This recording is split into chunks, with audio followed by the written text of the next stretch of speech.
Excellent. Hello and welcome to episode 24 of Yorkshire Tea and XP podcast, brewed in the heart of Yorkshire by three-player MFL-obsessed lads, Rootcoors, Big Mr. K, and myself, Bruce Lee. Before I start, just want to say, as we always do, we're almost pros. I think we're definitely pundits by this stage. And we're just here to bring you laughs.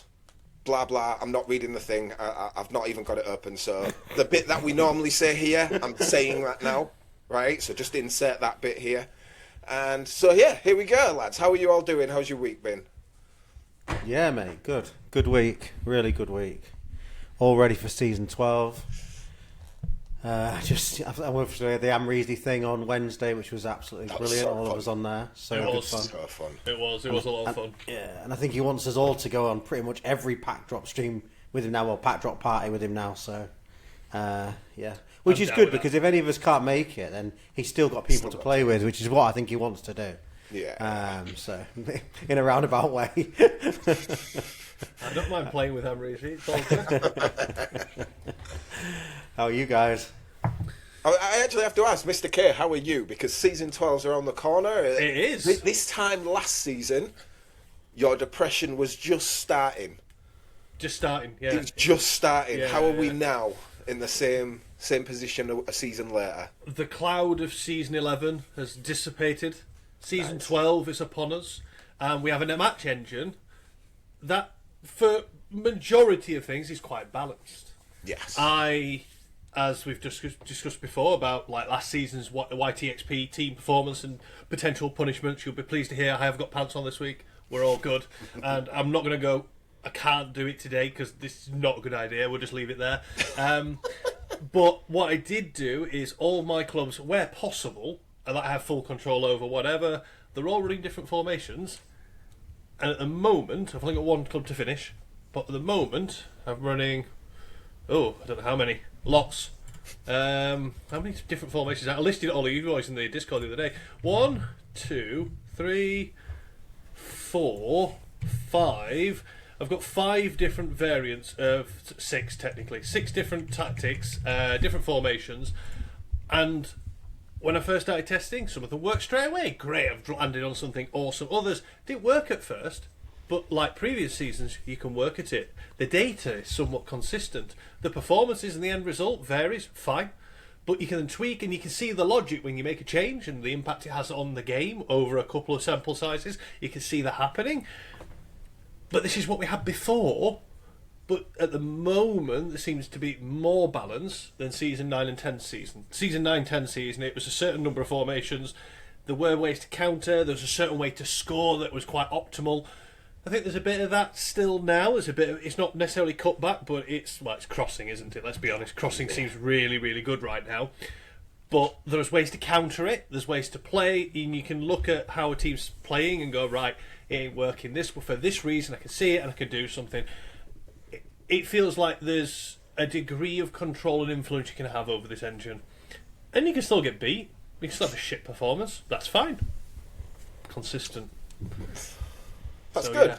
That's excellent. So now we just need build on it. Well, now we just need Root to hate this engine, and he be the depressed one this season, and then we've got the set, haven't we?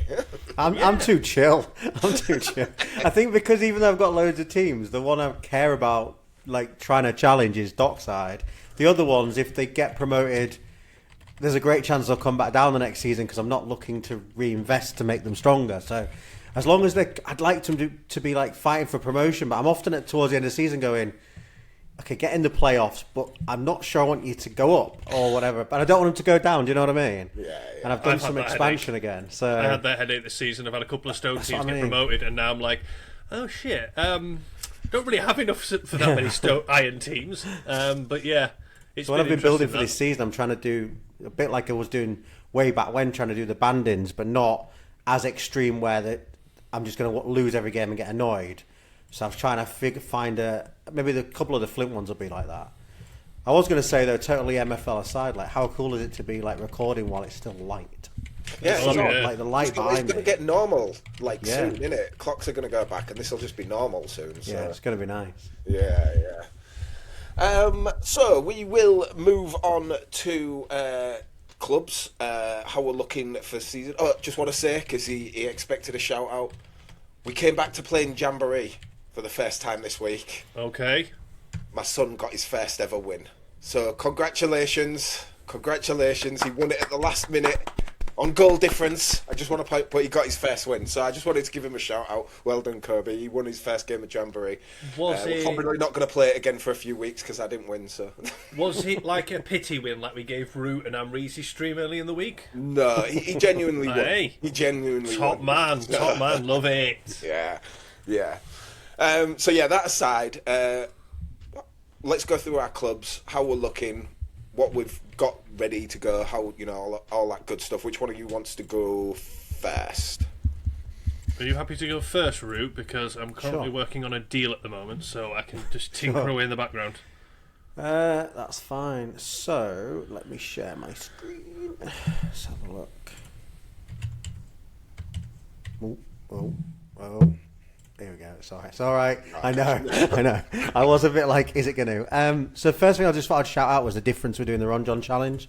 So I think everybody will probably cover it. So it's really nice. So Ron John has, we'll dive into some of this delegation stuff I think later because you guys have done a bit of delegation. But like as for those that can see it and those that can't, we've been actually delegated our clubs now through the staff delegation or staff, whatever they're calling it. I'm still calling it delegation in my head. What was it actually called? Club staff. Club staff, yeah. Club staff, yeah. Delegation. So, we've actually had it. So it's so good because instead of sending Ron John the tactics, I've been able to go through, like, got all my players here, can see everything behind them really, really well, and actually manage them. And obviously then we can build a formation out, like standard that everybody can do their own clubs, but it's just so good to finally be able to do this for our Ron John. Tactics there, Roo. Well done. No, I'm not bothered, mate. I'm not bothered. No, I'm the same. Trust me, I'm not a genius. It's fine. I'll caveat this by you use my tactics at your peril. But, you know, I've honed them into work for me over time, which is why, if you do look across my club, most of my players are the same. All my CDMs are very similar to the other CDMs in every other club, and it's just a bit of the way I do it. So yeah, I'm loving that. I just want to make it clear. So like. The way Ron John's doing it is all his Flint and his Spark clubs, they're all one nation. So you've got a Mexico license there, so every single player in that is a Mexican player. And I think from what Ron John's doing with his delegation is like you can move up. If you get promoted, you can upgrade your squad next season based on the Japanese, on the nationality, sorry. And then if you get up so high, he says, well, you can't fill the entire team. From what I understand, he says, then you can do his entire agency to build your team. Yeah. And we thought it'd be good to do this because this is something that we could tie in to the World Cup that's going to come imminently, and we could kind of tie it into that for content and stuff. So as you see, Root's gone with Mexico, his team. So that's how that works, and how Ron John's doing it. Yeah, it'd be good. And obviously, as you can see here, I think all of my team are having like a retirement party at the end of the season, pretty much. So we're definitely going to need an upgrade because I literally like a third of them are disappearing. Show that centre back. That centre back. That is ridiculously good. Is it this? It might be Guerrero, I think.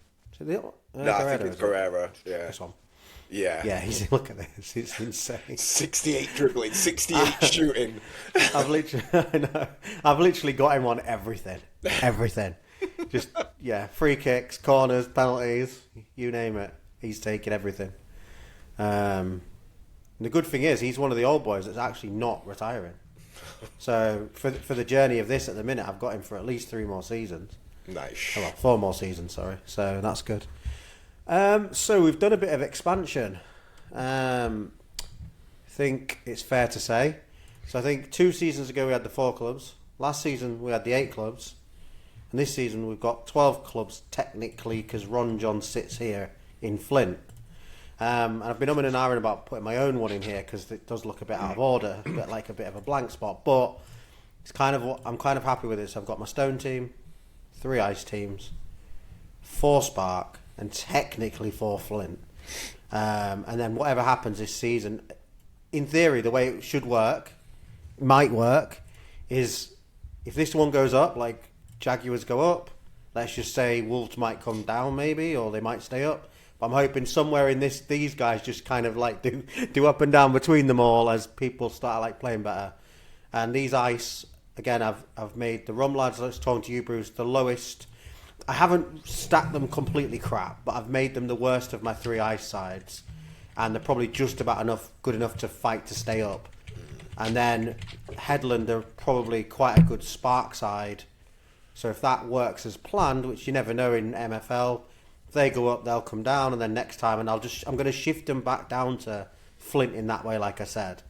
And the idea being, when this one gets to the bottom, in theory, it should be able to become my, what I want to call it, just like my under 23s or under 21s. Like, instead of putting, and I want to try and do a bit of an experiment where I'm already putting loads of people in the dev centre, which I'll go through in a minute, but then I'll also have a team with loads of young players in as well.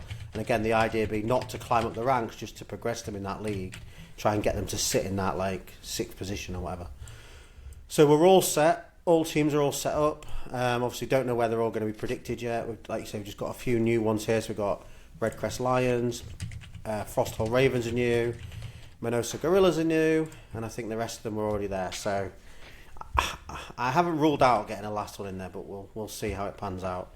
And then, like you say, what I've tried to do on, the one where you all laugh, where you put it like this, I've kind of tried to put them in the order that I care about them in, because obviously on that page they're not. So when I go in and out of my teams, I can kind of monitor my rankings here.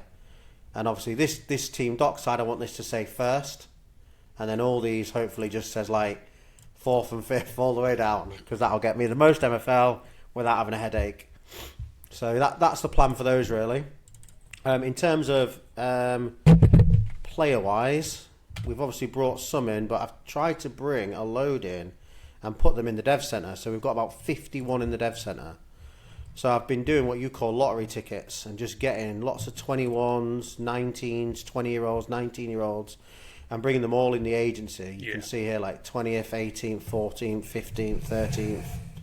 Quite a lot of them, just bringing them all these young guys in and literally just looking if they kind of, I don't know, if they had some stats that I kind of like the look of, or kind of like just felt like they might be worth a punt on for $1, and I think nearly all of them were $1. There might have been a couple that were $2. And that's kind of what I did with that. Obviously the ones like these guys were either in packs or something, so I've banged them in there because I just didn't have a place to play them. Because when I was going through doing my clubs, say for argument's sake, like the Headland Eagles, which are in Spark, which are my top Spark team, I'd want them to be a Spark team. So 64, 63, 61s. I know like people in Spark will have 72, so they're going to get battered against them. But I don't want to put a load of 72s and stuff in here. I just want them not to get relegated. And I'm thinking it might be a relegation battle, but depending on the league I'm in, they shouldn't get relegated. They should be fine. One of my academy teams was exactly like that squad, like 64 to 59 or something, and it came 8th, but it was a comfortable 8th. I finished. There was a couple of my Spark teams last season that finished last. They had some commons in there. You know what I mean? I didn't have great teams. I just need someone to play them. You will, even if you try to get relegated. I don't want to well, even if you try to get relegated to Flint, you're going to struggle. There are so many more multiples of Spark than there are Flint that they have to pick the lowest Flint club's overall record. So you literally get teams in there who get 0 points and just get battered every game week. And stay in Spark. And still stay in Spark. There's no guarantee. It's a lottery. So on here, they're not the rankings in the right order. And then I think for Flint, the Jaguars are my strongest Flint team, which, again, I think they are... Are you playing a 4-1-2-2? Oh, shock. So these is my strongest Flint team, and again I've tried to have in all my Flint teams the players mostly. These are the only team with some limiteds, but most of my Flints are 54 and 53 rated players, and I think that's the same for which one of these two's the next. This one I think. Again, it'd be similar in these. These should be probably might have a couple of limiteds in. A few limiteds, 54s and 53s. And then I think for this one, I just went on the rampage and bought 18 players off the market for $1 each last night. Literally, all these are brand new to me for $1 each because I saw the license, wanted to grab the license. I want to try and get 4 Flints. I did that, and then you'll see what I mean by the rum lads in terms of trying to keep them in I'll just do a couple. I'll just if you see the rum lads, you'll see what I mean by trying to keep them in ice. They're not that bad. Oh, you should be Obviously. alright for ice. I reckon But you they're should be able not- to fight it. Yeah. I think I'll just fight relegation, but they're not obviously then It is. Panthers. That's a relegation sort of bottom end sort of strength, but you can do it definitely. And then Panthers, to be honest, they're not much better, but they have got the ones that are 74, 73, 72. They should be So, challenging. do you see what I mean? So Yeah. I've tried to, because if they went up, I'd probably just do what Rumlads did last time. I'd probably just bring them back down. So you kind of like, it's a bit of a yo-yo in it. They probably get one great season of really good progression, and then one season of a bit of shit progression, and so on. Well, it depends. If you're not getting blown out every week and you're See how being it works. competitive and getting half decent match ratings, then it should be okay. Yeah, should be okay. I don't think there's anything else I want You should have gone for that Lego striker that just showed up on the homepage. That would have made them stronger. to. What, just now? Yeah, there was a Lego striker on there. I think he was 89 rated. Yeah, he is. He's Yeah. got good stats, like. Yeah, he's Not bad, good. actually. Ooh. 400. Nice pace, nice physical. To be fair, the guy who's selling, I know Root, that's the guy you shared on Discord, said, oh, he's looking to sell loads of his place. I've seen him make quite a number of sales, and he's getting good money, but he's not being silly with what he's asking. He's seemingly being very reasonable with his expectations. So yeah, I thought that was an interesting one, that. That CM ain't bad either. Yeah. Oh, sorry, I came off it. No, it's alright, it's alright. Yeah, no, that's- George Bradford, yeah, he's very good. Very, very good. So yeah, that's me in a nutshell. Really, obviously it's early doors. See how the season goes. I think the only thing for me is You just saw when I flashed up the tactic there. If people watching this are in my same leagues, then great. You know, attack me. I don't really care. But I am playing controlled still, and I think a lot of people, based on our poll, 63% I think it was, are playing direct, and I am a bugger for just wanting to play my own way. But as I was saying to you, Bruce, like, one has to be able to beat the other one at sort of almost equal amount of opportunities. So if someone's going direct on me and I'm going direct back on them, but they've got better players, there's a good chance they'll overpower me. But if I've got controlled on and they're attacking me with direct, I'll hopefully be able to have a chance of keeping them out and then pass the ball around, because my teams have got good passes in them, you know, but maybe haven't got lots of pace. I think the 4-1-2-2 looks pretty tidy this season. From when I've come up against it, it's been. I'm enjoying it. I'm not blowing 4-1-2-2 out the water. Whereas some formations, I'm like, even if they've got a better team, you're like the tactic starts playing. I mean, I showed some some matches that I've been testing, guys, and some formations are just getting blown out right now. And for the Ron John, obviously I can't play that formation all the way, so I'm just literally changing it into a wide variant of it. And then the LM and RM, all I'm doing is literally just banging them to cross more. The 4-1-2-1-2, like normal, is one of the very strong formations. People seem to be liking that one. Yeah, it's very strong. Cool. Okay, cool. Thank you for that, Rue. Do you want to go next, Mr. K, or shall I? I'll jump in. I'm still chatting as we go along and stuff. Just, you know me, working on deals and everything. Hoping to get it concluded soon. All right then. So where are we at? Hold on. Can you change this for us, because I can't. Your shared screen is very small. It's really weird for me. I've got two Mr. K. Oh, and now okay, that was. Is that better? Well, yeah, I've got you in here twice for some reason. Like Yeah, that. there we go. Yeah. Don't know why. Yeah, don't know why it's done that. I can change all the Have setup. you joined us twice though? Because in the top right, it's Yes. here twice. Halfway through. If there's anything that looks a bit weird in the pod, guys, it's because randomly it disconnected me and said I had a issue where it was basically being blocked by the firewall. But I have updated my security settings recently, so for some reason it let us start streaming, recording even, and then decided to block, so I had to override it and then come back in. So yeah, don't know why it's done that, but I'll sort it out. It just makes editing more fun. Right then, in terms of where the hell do I start? Right, let's go to clubs. Let's do that first and foremost. It'll eventually load, just give it a moment. There you go. So, in here now, we've got 42. Bloody hell. 42. The Dow team has gone back to the Dow wallet and it's been assigned out. So that's how we're doing that. Yeah, still got it. Oh, right. I'm in it. I mean, our what was gold team last season? Silver. The other guy, one of the co-owners, is still running it this season. I'm just on as a manager, so I can help sort contracts out. And if I need to, if he's unavailable, I can jump in. So we've done that just to help cover a few things. But yeah, I'm still running the Dow team this season and stuff, and moving forward with that. So, I mean, we talked about, I think we've had a bit of content going here, there and everywhere with all sorts of people recently, but let me double check again. How many clubs have I got loaned out? I'm pretty sure it's delegated out even. It's 29. Let me check. 29 clubs are delegated out across various different managers, mixture of using my players, their players, or a mixture. I've got some 0% contracts out there because people just wanted somewhere to play some of their players, so I got all the MFL. Standard is 25, talked about before, I'm not going to waffle on about it.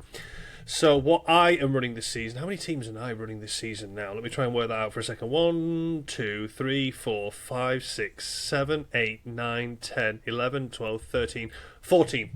I've got 14 clubs that I'm running this season myself directly. That's including Ron John's team, of which I chose the Scottish that's about team. The same as me then. So I'm on 12. You're on 14. That's not.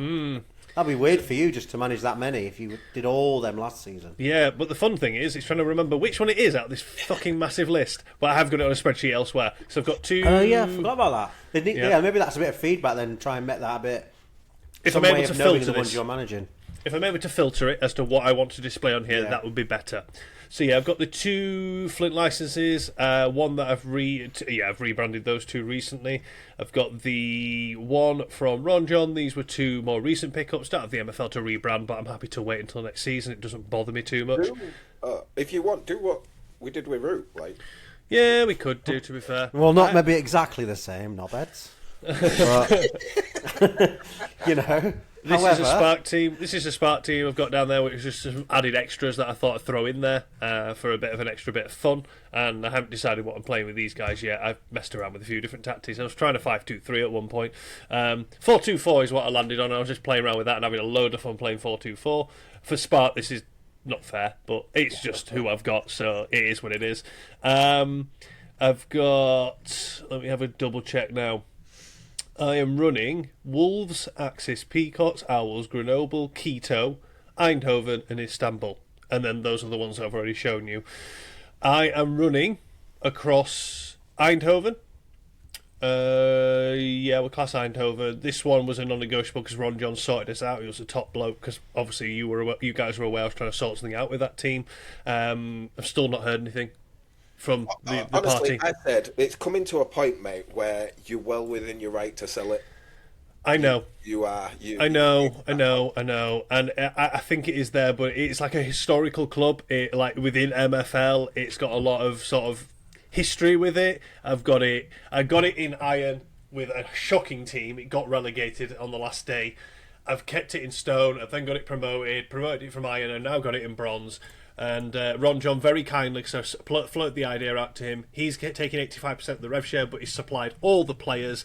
I've kept it as thin as possible, so I get 15% to run the club for the season. Absolutely grand. See what I can do with it. I should be able to keep them in Bronze, but yes, the idea was they would be sold back. But going back to what I'm running this season, I'll just lift off the formations for the listeners.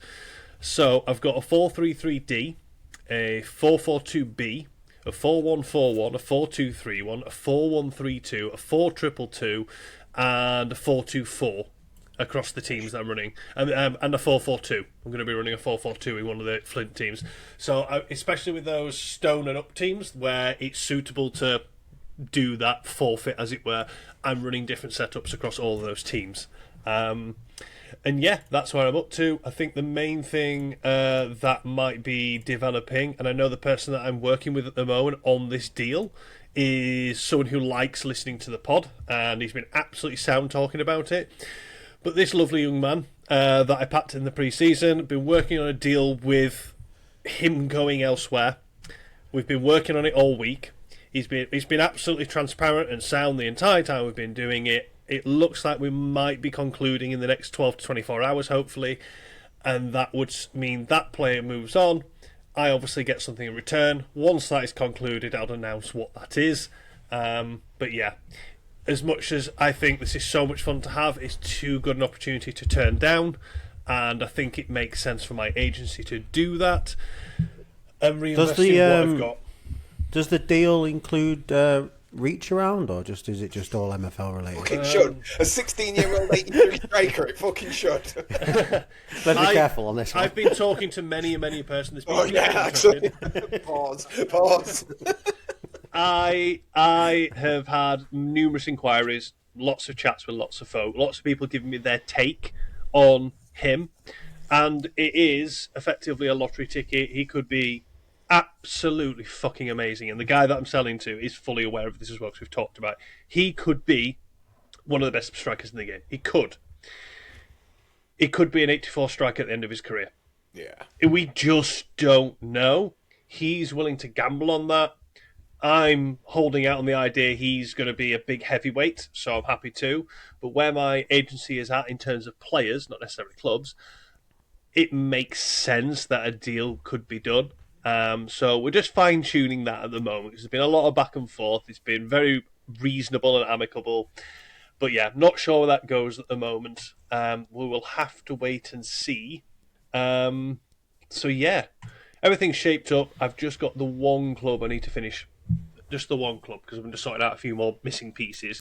And then I am greenlit, but every team's registered. Nice. I did forget to mention something, Bruce, before you show yours. On mine, I think it was the Frosthold Ravens. That's all Zooters players. So I did a thing with Zoot where I just said, there's a license I'm grabbing. I don't want to have to go and get a load of players, and I don't want to loan them from anywhere. And you're struggling to get rid of all these. I will take as many of the ones that are the youngest ones possible that fit into my tactic. And obviously, pretty much most of them, I think, are like 23 or under. And there's a few older boys, which I just did him a favour, and then he's doing me a favour, really, because I get to run the club, really, as well. So that's good. And then the other shout I just did want to give before you did yours was to Blades. So he let me grab his Flint licence that he had on I think you overpaid for it, mate. Which I was quite happy to pay that price for it. You overpaid for it, totally. I was fine you with totally that. overpaid. It's worth about 0.05. 0.05. I don't know. In the current market, I maybe think 0.69 was reasonable offer, I thought, at one point. Well, yeah, I forgot we were doing all that. So we were doing all the I forgot we did that the other night. So To be anyway, fair, yeah, I think he's done all right there. That's a reasonable price he bought them for. okay. I've just seen it. The thing was, I was talking to him because I want two, really. I still want another one, but obviously he only had that one on there. So I did say I'd shout him out for letting me grab it for that, because I know he did want about $10 more probably, and he probably would have got that eventually if he'd just waited out. I got one for 45 on the open market. I couldn't believe It's it. just been there the right time, isn't it? It literally Yeah, is. I could not believe it when I saw it, because I just got one for 50, thinking, well, I'm happy with that. I wanted a bit more, and then straight away the same guy listed another one, because he'd already sold one Flint for 45. And I'm like, yes. The reason I was fine with the extra 5 was more because it was a license. I could brand it all. Yeah. Is that the idea? Oh, it was fresh, wasn't it? Yeah, it was fresh. That was why. If it wasn't that's fresh, fair. then I would have probably been more inclined to just not. Seeing, as you both know, boys know I'm skint with MFL. Anyway, go on, Bruce. Okay. So I will share. So for my clubs this season, if we look down here, these academy teams, I am not running them. The French team is going to, I've delegated these out. This French one is going to Andy is a good one. The German one is going to Clarinho, and the Brazilian one is going to Dan LFC. They've got the squad, all my own players. I've done it for 50% rev share. It's basically, I have no desire to manage down at this level at all. Like, really don't. It's just, I've got players who go down there, and rather than learning them out, it's easier for me to just fill a squad and learn them out. And, 50% rev share is fine for them to just run it for me for the entire season. So, yeah, I won't be running these. These are under someone else's control right now. My team for the Ron John Challenge is I took Japan. They've got quite a nice little squad that's going to go from a 4-3-3-A into a 4-1-4-1. Done my testing with it. It looks really, really good. I'm really enjoying that. The way we decide the winner of this will not change. Like, it'll still be Ron John coming to us with 10 criteria to win, and it'll just go as it has been before. We just have control of it now. I'll go up to here. Next, we have the Yorkshire Tea XP team, which I am in control of this season. I've put quite a lot of my players in it, but that was mainly because when I'd come and finished all my teams, these were all leftovers. And I was like, I could put these into Newton Heath and get them promoted, but then I was like, you know, if I don't get Newton Heath promoted with that team, like I don't have a forfeit, so I'm not taking a forfeit. So I've just put all these players in here. It's a very strong. There's no chance that doesn't go up. Surely. Exactly. Come on. I don't think it's stacked, right, for Ice. I do not think this is a stacked Ice team. I think there'll be at least 2 other teams that will be as good as this. Especially come down from Stone. Yeah. What was that? So, especially if they've come down from Stone. Exactly. They'll probably be still stacked. It'll be competitive, at least, and we should absolutely get up. Playing with a 4-4-2 with that, and I'm looking forward to going with that. Newton Heath, again, pretty much the same squad I had last season, just hoping to challenge, not bothered if they get promoted or not. Those nice wins. Yeah, they did well. Oh, that was the YTXP Cup. The YTXP. Yeah, just absolutely smashed it with the tactic. I'm playing the narrow, like you, and it's just absolutely killing it. So I'm quite happy with that. Fortress is the same as, you know, the deal Mr. K has with Keto. I've just got the same here, and I've been doing this for a few seasons. Very happy with how this has gone with the testing. Rossonero and Mamba, I'm a little worried because at the start of the season, I was like, you know what, I'll give 4-2-3-1 a shot again. And so I built it for 4-2-3-1. I've then done some testing, and now I'm bricking it because I'm not massively impressed with the 4-2-3-1 this season. You will see there's 2 Iron teams here from Trust the Process. He's given me his 2 from what he said on the Laird stream. These are his 2, the teams he cares about the most, and he's entrusted me with these teams. So I'm going to give as much effort to these teams as I would to Black Mamba. It's the teams are strong. What I find funny is Philly A. I mean, that's a strong squad. A strong squad that should easily go up. But I would say Philly B is actually stronger. How come he's delegated them why. out if he Sorry, cares what's that? about them? How come he's delegated them out if he cares about them the most? I just think he wants them to get up. I think the way he looked at it was because he had the very similar squads to this last season. Yeah. In these teams, and they came like this one came, where is it, 4th, and the other one came 3rd. And the way he looks at it is he's missing out on MFL by having them down in Iron. You know, he is wasting these players having them down in Iron because these guys should be in bronze at the minimum. So he's losing MFL. So for him to give me 15%, which I genuinely didn't care about. I just love having these squads to play with.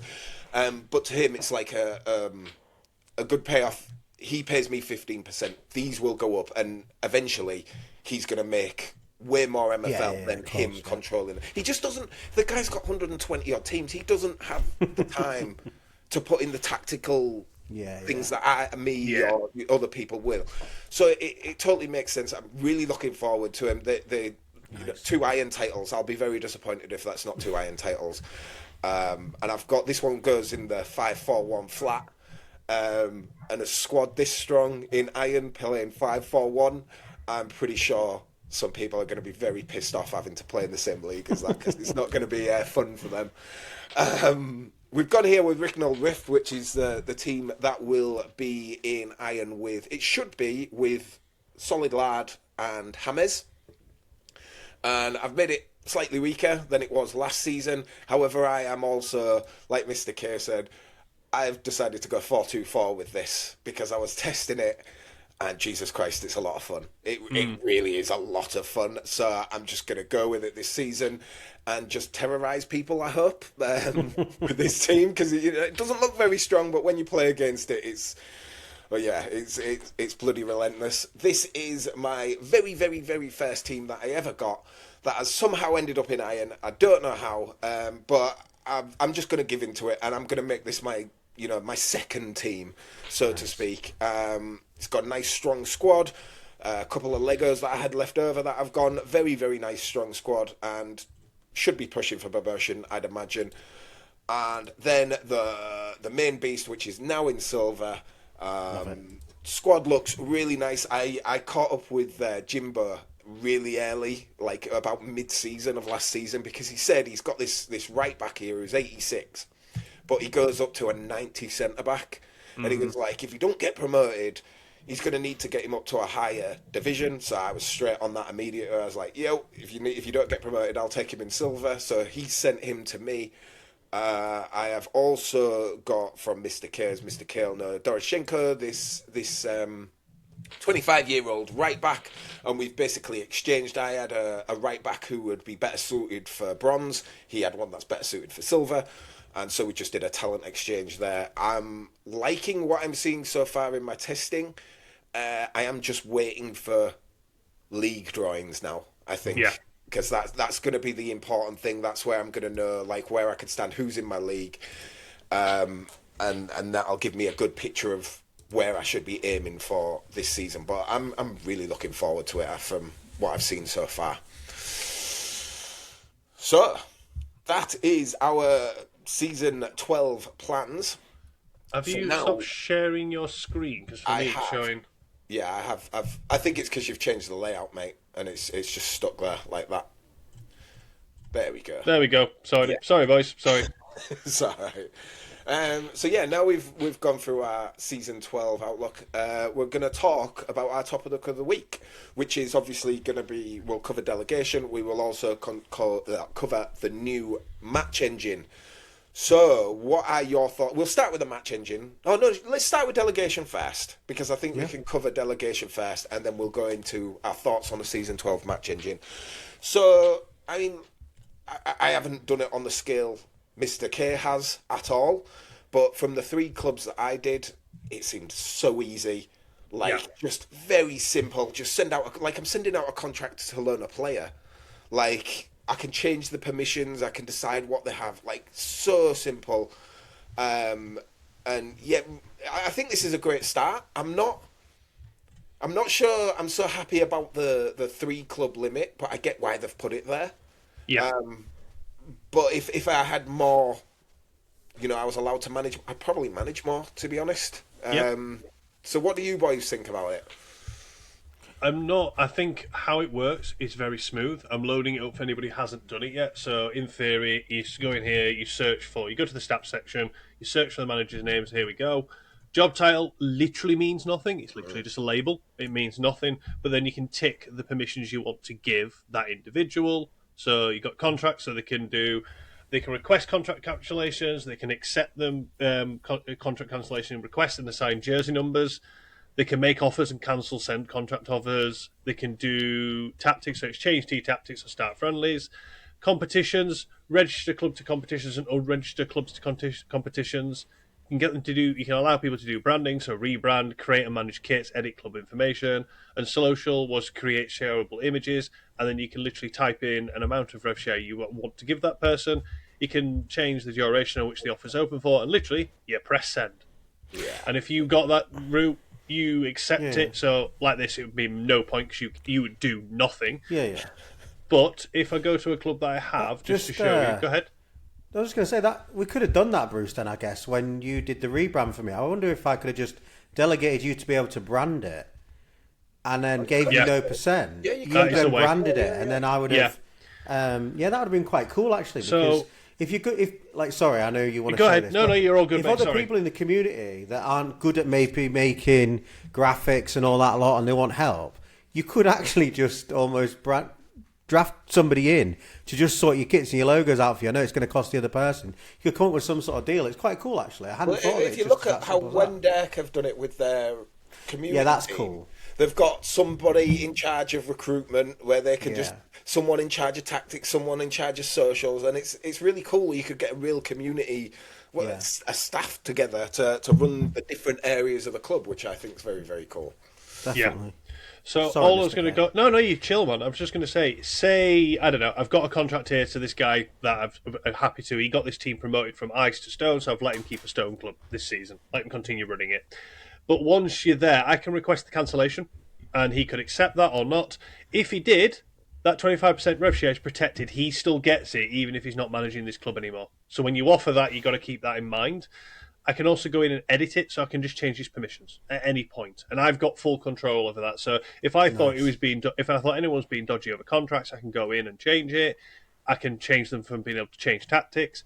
One thing that I think is interesting is if I went to one of these and I go look here at tactics, and they've got, I don't know about save tactics because it shows me mine, but if this was his tactic set up, I can see what his tactic is. I can go and have a look at what tactics he's using, and I can do that for any of these clubs. So I'm just going to pick one at random. I'm not going to show who the person is in case someone's using it, but I go to the tactic.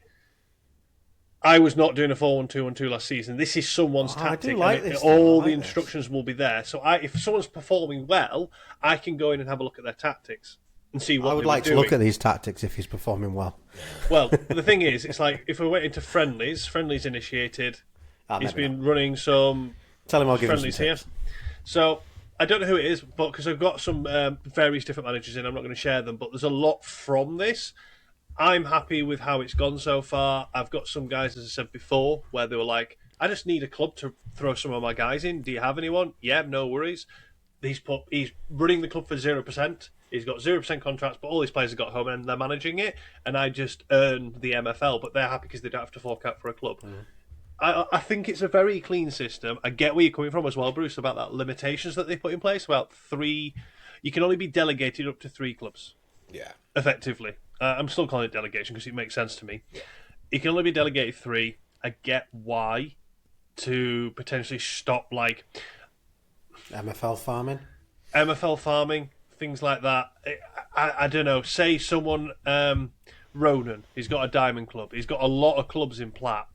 He could sell the club, then be appointed the manager, get offered a contract for whatever percent, and then he's not only got one diamond club, he's got numerous. I know the Dow is an interesting one. I think they're just trying to be cautious about all these things. So the Dow one's interesting because if 2 Dow teams go up from plat this season, at the current setup, they won't be allowed to have 2 diamond Dow teams. They can only have 1. Yeah. I don't know what happens in that instance because I've seen conversations on it. I think they give you the opportunity to say, "Are you selling this license so you can that club can get promoted, or you're not? Because then they'll go to the next person."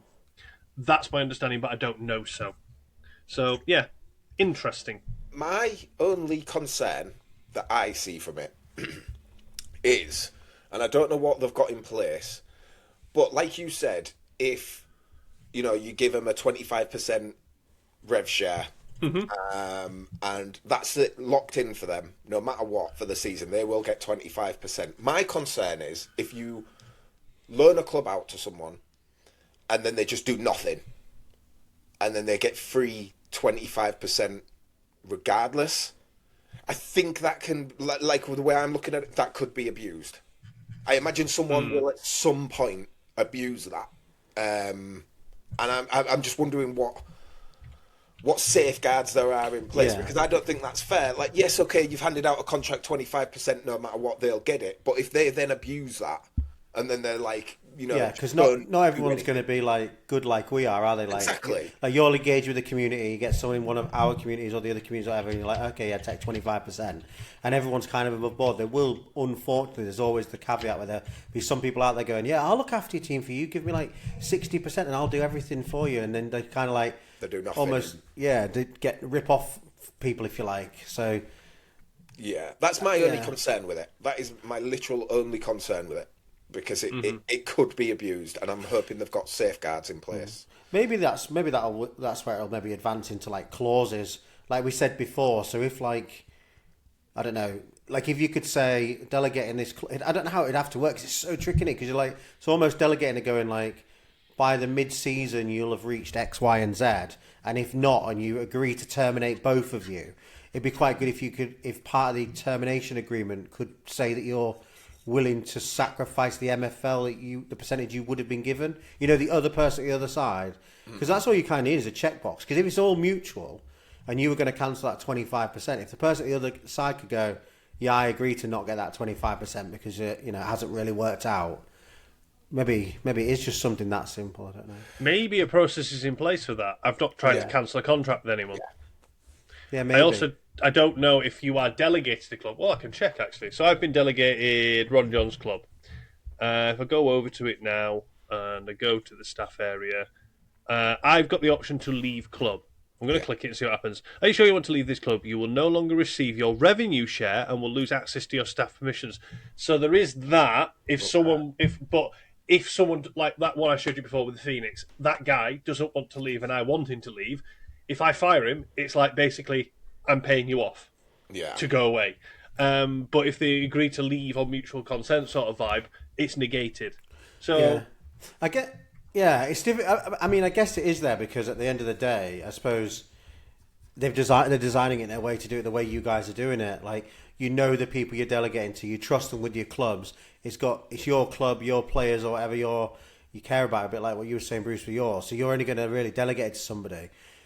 But it's at times where, like I often say with some of these things, where things in life take over as well. Where it's but I guess that's why you could. If it's delegated, you can still go in and manage it, though, right? Oh, I could still take it over. It's just like I advertise mine out to people in our community, so I trust them like to do well. But let's say 3 seasons in and Dan LFC does nothing. I could take over and still do the tactics, but for example, Dan LFC is still going to get the 50% for doing fuck all. You know what I mean? That's my only concept. Contracts are only for 1 season. They only last 1 season, so there is that. You'd lose it for that season. If someone was nefarious, took the 50% and went, whatever, and you had to then run it, then you've trusted that person to do it. There is no out. Because it could be abuse from the other side. I could wait until rewards day and go, true. Bye, boot everyone off, and I get all the 100%, but I've not done any of the work. So there's a element there to the whole thing. But it does require trust. It does require networking, which fine. It's a good thing to encourage. I've spoken to loads of people in regards to this now. I've got one guy who's delegated 2 of my clubs to run. He wanted to do it on 0% because he wanted me to talk to him about tactics and support him with tactics for the season because he wants to learn more about tactics. Fine. Oh, nice. Yeah, you're totally fine. I'll share him insights on anything he wants. He messaged me today and said, do you mind if I just chuck a few of my guys in the club anyway on 0%? I went, yeah, go for it. Absolutely fine. No problem whatsoever.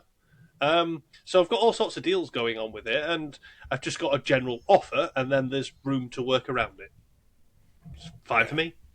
But also for a lot of people, it's given them the experience of managing more than one club, or however many clubs they've got. They're now experiencing it to work out, do I want more? Yeah. And if they want more, they might just go and get their own next season, which is only good for MFL. So, but it gives them the chance to see if they've got the time to do it without spending money. Yeah, exactly. Yeah. Do you think they'll do something where? Sorry, go on. No, you go on, man. Thank you. I was going to say, do you think they'll do something where, obviously, I forget who it is now, so apologies, made the website where you could put your club on. Do you think they'll build that in there where you can advertise? So if I'm new to MFL and I come to the landing page to join, I'll have an option to say, do you want to start your journey or do you want to apply for some jobs, basically, if you like? And then if it's like, I'd like to test it out and start for free, and if you're comfortable with that, maybe then you would advertise your team, your club's availability to have some job roles like with whatever those job roles are, like a job board, yeah. And then, because I would do that with like my Flint teams, because I could override, like you said, and there's not a lot of MFL in it, like give or take, like it's negligible, right? If you want to try for free, 0%. That's what I mean. You could just 0% it. Just try for free. And like this idea of, life gets in the way. Root's going on holiday again and he needs some help with one of his clubs. He could literally appoint some people as managers on 0% and they can just go in during that short window and help out. That's why I'm in on the Silver Club, because the guy does get busy with work.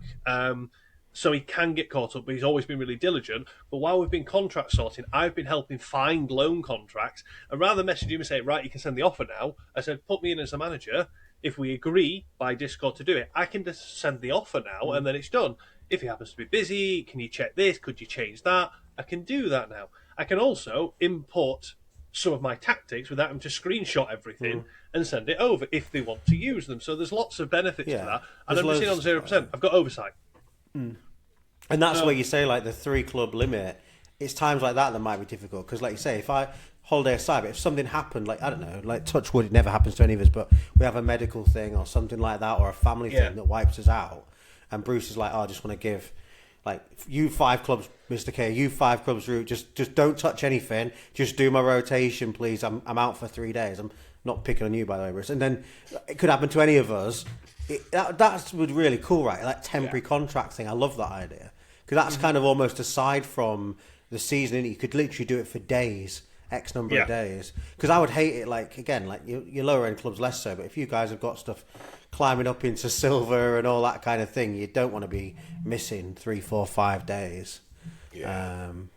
I do think it's got really good potential. I love the idea of the jobs board that I just chucked in there, actually. Now I'm thinking about it more. I'm like, that is pretty cool. Because I would like, and you could advertise it as fully done. Like, literally, your Flint clubs, Bruce, that you've described earlier, they would be perfect for the jobs board. Because you're like, fully fledged Flint club, you're getting 0%, knock yourself out, basically. Yeah. You could have conditions if you wrote them in, even if they're not conditions that can be bound. And then, because you can untick the stuff, if the things like the tactics weren't going well, you technically probably could untick tactics, fix the rotation for a couple of games to fix it back out, and then give them another shot if you're messaging them. And that's maybe where like on-site messaging will come in at some point. So I do think it has an ability. I'm more excited probably about some of this club delegation stuff than obviously player loans, because I don't really loan players, but I do really like the club delegation side of it. Yeah, I think it's great for the community, and I've not talked to Ron John about it, but I imagine he's the same as Trust. Trust was on Led's stream the last week, and he's loving life, like loving life. So it's good for the whales as well. Like Mr. K's, becoming a whale. So great for you. Personal. I'm trying to think if I like the phrasing of you being a whale. Well, I think someone pointed out now. Where am I in clubs? I think I'm 10th. 1, 2, 3, 4, 5, 6, 7, 8, 9, 10. I'm going to say I'm 9th because the third one is an account called Goal Rush. Oh, right, yeah, you're 9th. It's got 56 clubs and 8 players. Yeah. So, what did surprise me was I was looking at the loan market and looking, okay, who's got the most number of players, and then sort of start filtering through agencies to see who I know. I was very high up on total number of players, and I was like, oh, didn't realise that. 1, 2, 3, 4, 5, 6, 7, 8, 9, 10, 11, 12, 13, 14th. 14th for players. Wow. 14th for players. Nearly 800? Apparently I've got 800 on the dot. Oh, bloody hell. Nice. Yeah. So I didn't realise that. I don't know how I did that. So yeah. Should we quickly touch on the staff league? Because obviously we can't do anything with it. But should we quickly touch on the staff league? Yeah. What do we think of the idea, the concept? Interesting concept. I like lots more games than the extra 20% of XP. But then I flipped that round and went, bang on a minute, it's twice as many games. So the earning, like you're playing twice as many games in terms of max XP, but you're getting 20% extra. So it's like they're dialing down the average per game of how much XP you got to sort of balance that out. But nice concept. I like the idea of getting new users in. It's an interesting idea again. I think there are a lot of people who really wanted to be in there and have really done beg, borrowed and steal to get someone new in so they could do it. I like the limitations. I like it's just commons, nothing more. You have to run commons in there. Yeah. Apparently they're also playing cup competitions, so if they've got an average of 2 games a day, are they having some on cup days? Are they having 3 games? I just think it's going to be bonkers. Yeah. One thing I have thought about, because the Ramble Cup kicked off last night and some of my delegated clubs are in that, so I got all the game notifications. I think I'm going to have to mute that particular channel because it's going to get absolutely obscene. It's going to get ridiculous, especially when I don't need to know about X, Y, and Z club, but I'm going to find out about every single one of these because they're delegated out. I'm going to have to get used to changing teams with the ones I actually own every time, because it's going to be a headache. Sorry, Root, go ahead. No, it's fine, you're fine. I love the idea. I think it kind of borders on what I've been asking for, but I would like the opportunity to be in, because to your point about the XP, I would absolutely love to be able to run my Flint clubs in leagues that can have no more than a rating of 54. I'm all over that. And I'm quite happy with the XP thing, because technically I should probably have a chance of getting a better match rating, because I'm not coming up against some teams that are 70. So in the long run, it probably balance out and it's more competitive. And I would all day long take a hit on some of that XP, some MFL to have competitive leagues, because if I could be, even across most of my clubs in divisions where there's maximums, that keeps it really competitive. That might be some scrappy wins, might be some bigger wins. It comes up just really about tactic and all that kind of stuff. Again, I think that'd be great, and I'd do it for Spark if you limited me out at like 64. Ice if you limited me out at like 70. Whatever you want to pick, like the bands can be varied. I would love to be in those leagues. So I was gutted I couldn't get into that Flint League. I'm not so worried about all the extra games. I'd quite happy have the same model I've got now, but just with maximums. And I think that might be... I wonder if they're doing this because that might be, again, another pyramid journey they go down. So we've got these 10 leagues and we've said how will they expand? Well, what if they go, you've got these 10 divisions, now you've got these 10 divisions which are identical, and these ones have all these rules and you've got bound by all these minimums, and these ones have... differing slight MFL, different way of XP, but you also have maximums, and your maximums are the 54, 64, 74, whatever, 84, whatever their bands are. I mean, you can't do it every 10 because otherwise it's not going to work through 10 divisions. But you get my point. Like, I'm not interested in the number. The number just makes it fair, whatever that band is. The way I'm looking at it is like these leagues are, if you were to compare it, these are non-league leagues. Yeah, that's the way I'm looking at it. Free to play, no commitment. Everybody's like low-rated players. It's just amateur Sunday leagues. That's the way. Whereas the pyramid we've got is like the professional league, and I think this might be the start of that expansion, if you know what I mean. Because we all want different things, don't we? I'd quite happy even if you went and how do we diversify the game? Again, we do a third bank of these like division leagues, right? But there's no promotion or relegations. It's all about progression and just winning your league. Yeah. And like, I'm cool with that. I am literally cool with having a Flint team. Bit like what I just said with my clubs at the beginning. As I go through the season, I'm like, oh my God, if that goes up, that one needs to come down. And I know everyone mocks it because I know I get a lot of grief for the rum lads, but people don't listen, I think, sometimes. Like, there's a game in play here. And I think if I could do that, I'd probably even have more teams. I'd delegate them out because I'd be like, that's a progression heaven. If I could have a league with no more than someone rated 54, I'd even check one where you can say to me, "I'll have no one. You can have no one in your squad more than 23 years old." Give me all these things, please. Give me them all, and give me them all soon. MFL, listen. We know you watch. I know you watch the pod. Make me a happy man. Do you know what I mean? But when I see these things, these are the things that do get me excited because these are the things that I think a game changer MFL, and because we talk a lot about it and we see a lot, and we're obviously, we're passionate about the thing. When we see these things, I often wonder when we just throw away comments, if people will call them, we do that. MFL probably pick up on some of these, and I bet they've just got a little board where they write these like random, spat things that we say out all between us all in the community and go, and they just feed other ideas that aren't the same. Yeah. Because that would just make the platform so good. You imagine you're onboarding a new customer, and it's like, a new user, how do you want to play this game? Are you in it for progression? Are you in it for glory? Are you in it for whatever? And oh God, yeah. Anyway, I don't think I've been this excited about MFL in season 12. I mean, we haven't even got to the match engine yet, and I'm so excited about this new season. But we've talked a long time about people wanting somewhere to play your commons. Yes. Yeah. This is that, and I like how they're introducing it with some caveats initially. So it's just commons, 2 games, you get 20% extra, but you've got to bring someone new on board. Yeah. They can then trial it to see if it works. Does the concept work? If it then does work, okay, is that how they change how Flint works in general?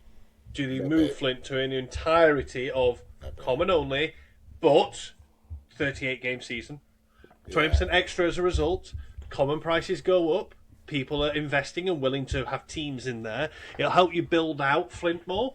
Yeah. And then you can have a better structure of, like the National League in England, there's only like one direct promotion spot, and there are some playoffs, but there's only one direct promotion, and then it's the playoff after that. So only 2 go out, so the funnel's really narrow.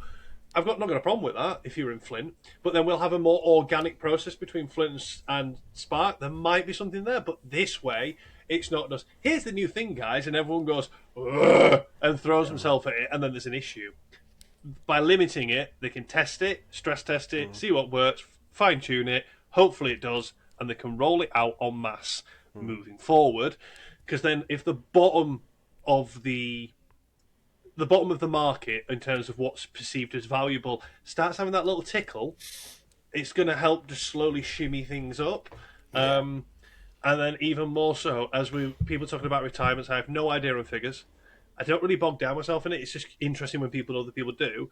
But if in 3, 4, 5 seasons, the top end of the rating of the pyramid in terms of players is retiring or has retired, should be supplemented as we go through. We have that realignment in terms of power curves.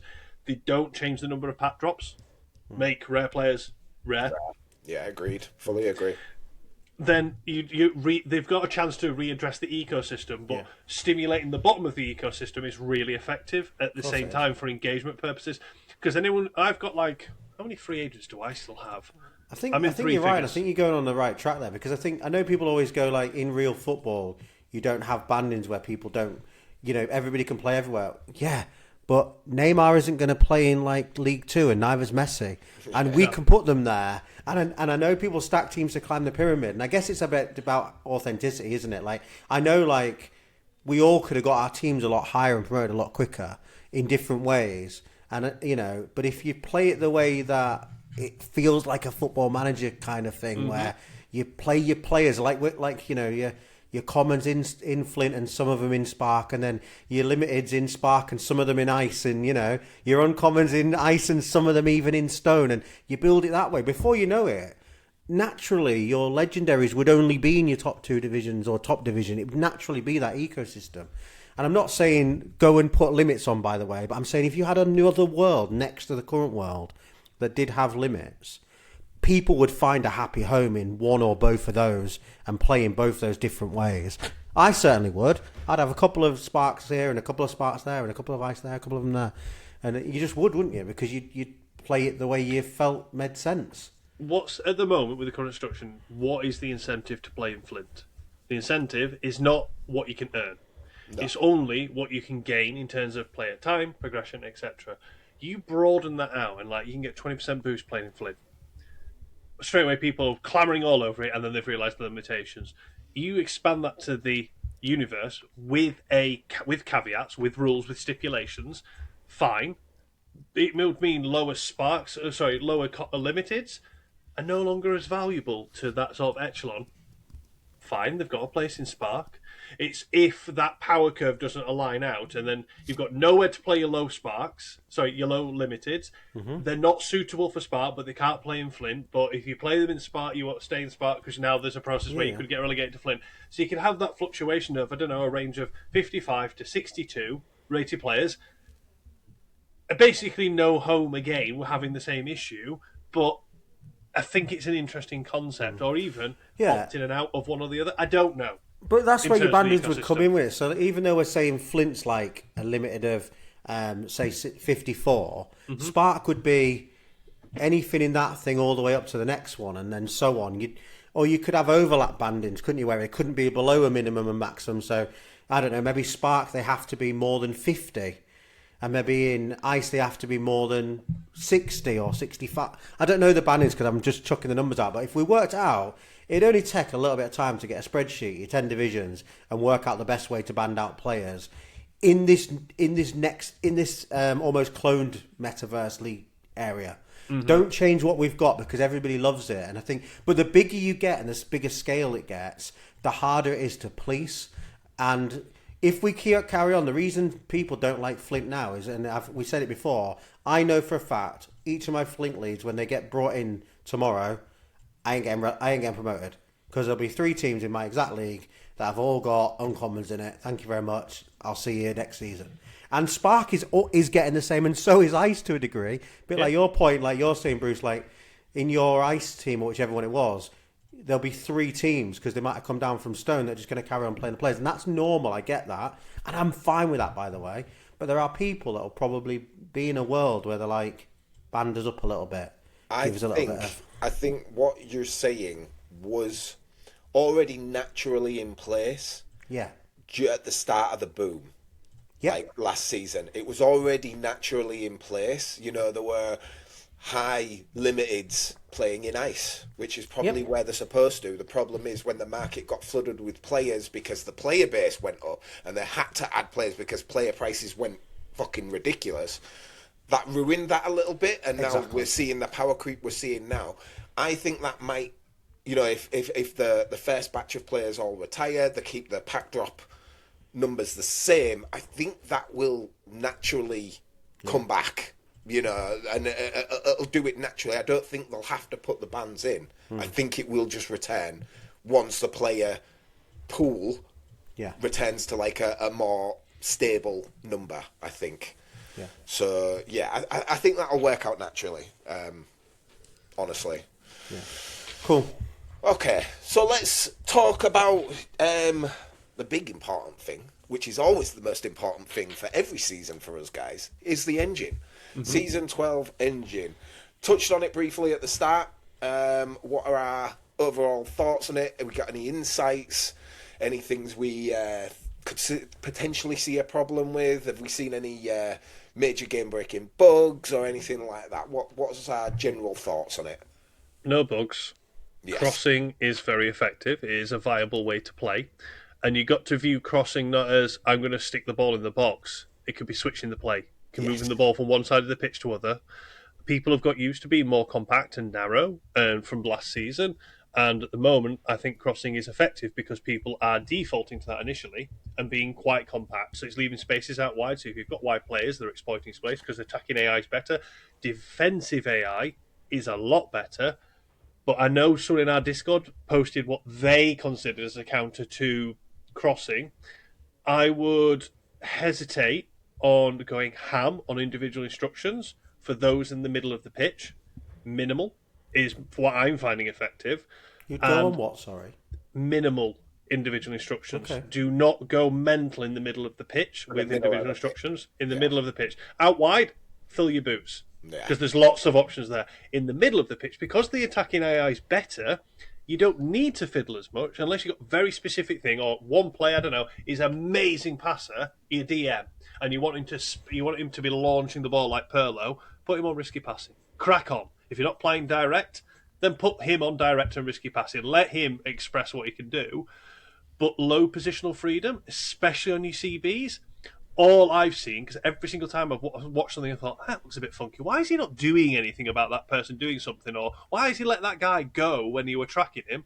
It's every time I've played low positional freedom on a CB, and I have done it before in the past. They've got a habit of going to that, or maybe more defensive, or it's like that idea of Bastiste last season coming on content and going, play balanced.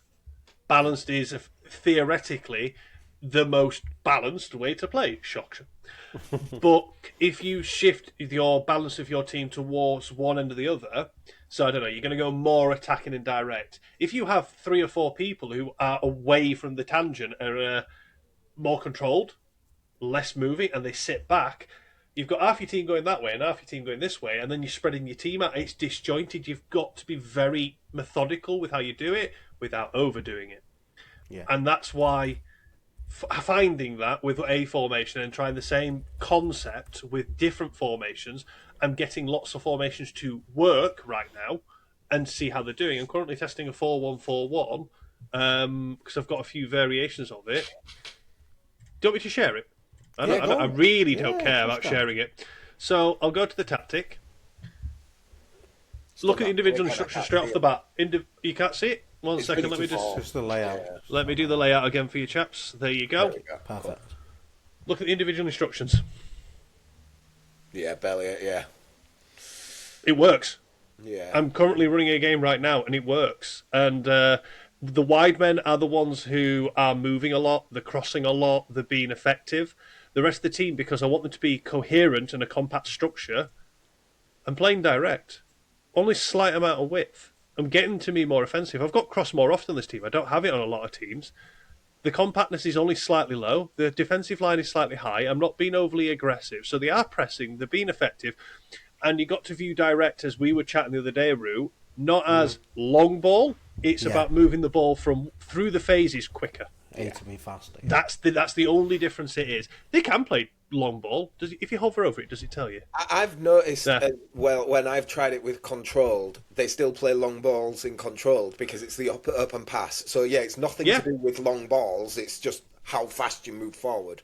Yeah, absolutely. Yeah, controlled is your, like in a 4-2-3-1, I always used to play. I always used to play control because there's so many options on the ball. But what does happen if a team gets back, suddenly you've got nothing to break it down because you've got these guys. There's not a lot of presence up here. You've got to then try and work it, and then you're working it wide. I haven't played much with the 4-2-3-1 yet because I'm only running on one team, and I haven't finished that team yet.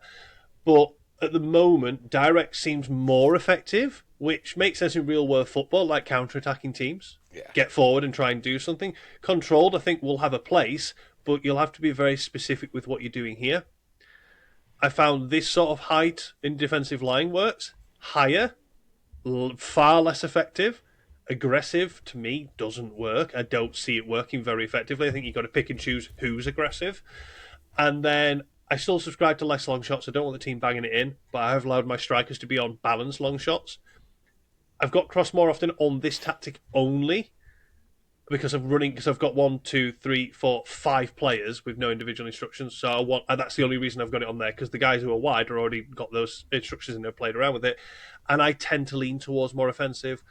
And what I'm looking for first is defensively, is it sound? If it's working defensively, okay, let's tweak so we're creating more chances or we're creating better chances. And that's how I work it. But again, when I'm testing, I'm seeing consistent match data. Yeah. The results change. That's fine. How well a player plays in the formation change. So that's fine. But I'm seeing reasonable ranges of consistency. And then if I have a massive outlier, I can diagnose it. Because I'm going, well, they played this formation, or they've got these really good players comparative to mine, and it makes sense. I'm not sitting there scratching my head and going, what am I missing? Yeah. But anyway, that's my soapbox. That's my TED talk on this season's engine so far. Just another touch on what you said about the low positional freedom on defenders. It's also not good because having low positional freedom on your centre-backs means they don't go up for corners. And centre-backs on corners are a lot more effective this season. So having low on would be bad because they're not there in the box. Obviously, the better shooters they are, the better they'll do.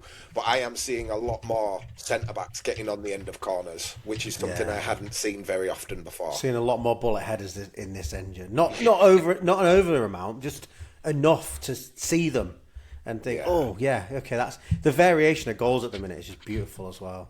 Like, even though you're saying like crossing and switching the flanks and stuff, even every game I watch, almost I'm not really seeing any. I've watched so many games, and I'm not seeing the same type of goals very, very often. It's really rare that I'm seeing them.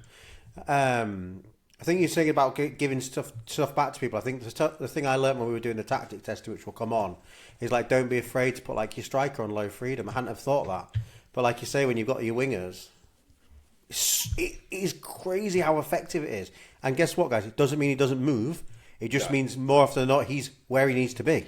And it's weird because you always read it what it says. Low freedom. We talked about when we were talking about the centre backs, Bruce, when we were doing the discount with the 4-3-3. Shocker, everybody! I didn't know what I was doing. Talked to Bruce, got some tips, and I was like, I don't want them on low because I want them to move. And you're like, no, mate, they'll still move.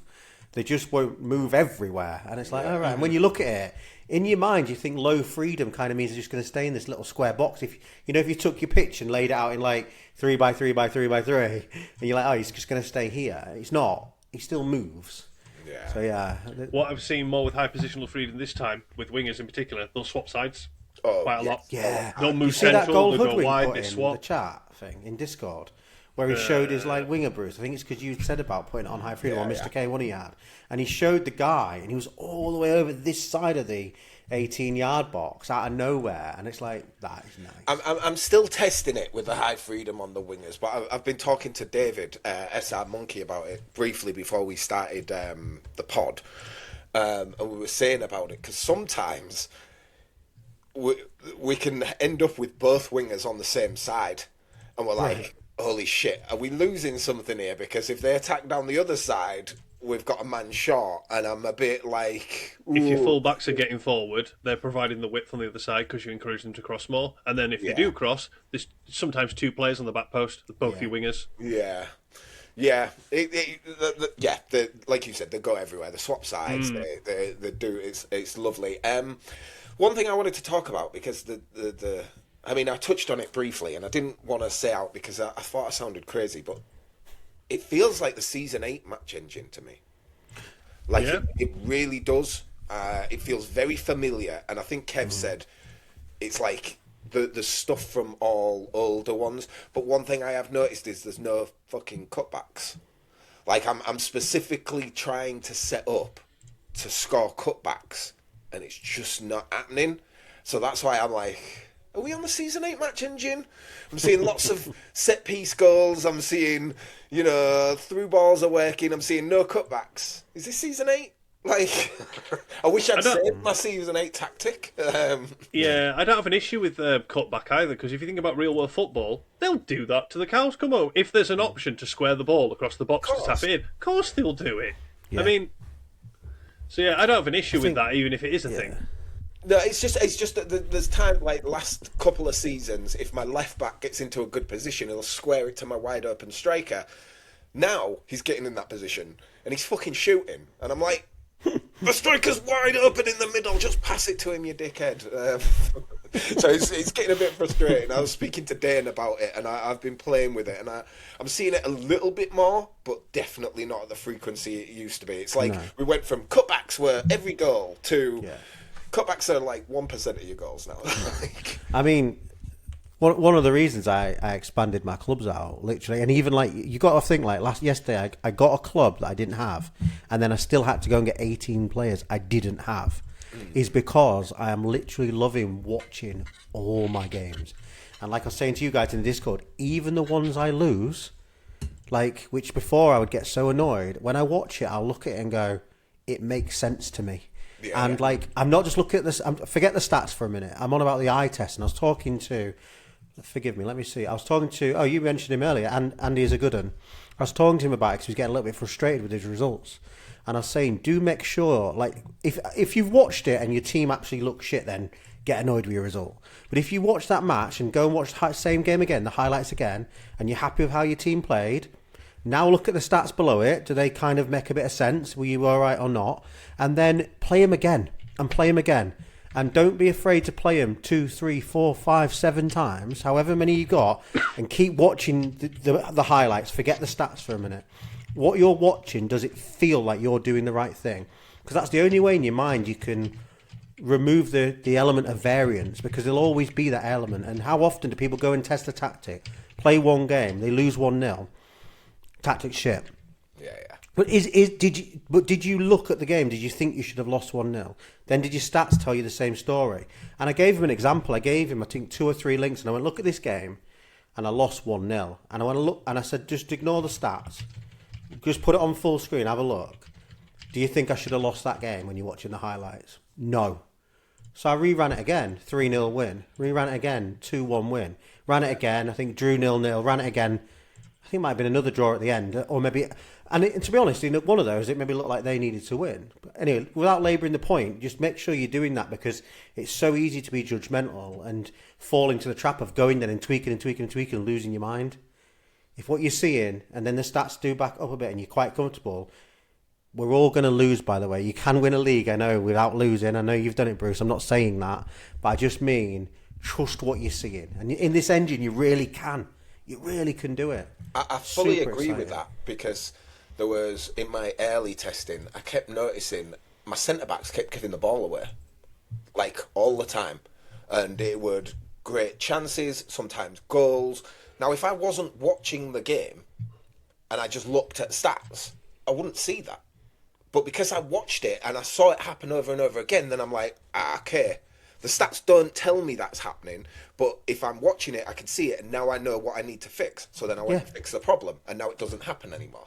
So, but if you just look at stats, it tells you half the picture, because there's certain stuff it just won't tell you that you have to watch and you have to see yourself to see where the mistakes are. So I fully agree with what you're saying. Yeah, make sure you're watching. You don't have to watch them all. No. People don't have the time to watch them all. No. But and in the match engine, it plays slightly different as well. So, like, something really simple I did in one of my teams, and it is stupidly simple.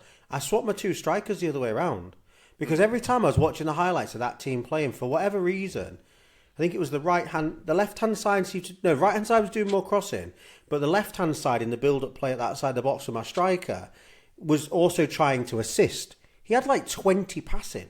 They were both about the same good shooting. I literally swapped them round. I'm not saying he suddenly started getting assists, but something in the balance of that team changed.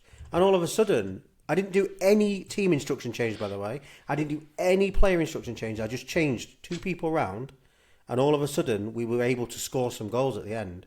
And obviously, that to me cements that the stats on players' cards make a difference, which they should, but that clearly means that it does. There'll have been more than just a passing stat that made a difference, obviously, but yeah, I'm just buzzing for it. I need to get underway in this season now. I'm all over it. Like, super excited.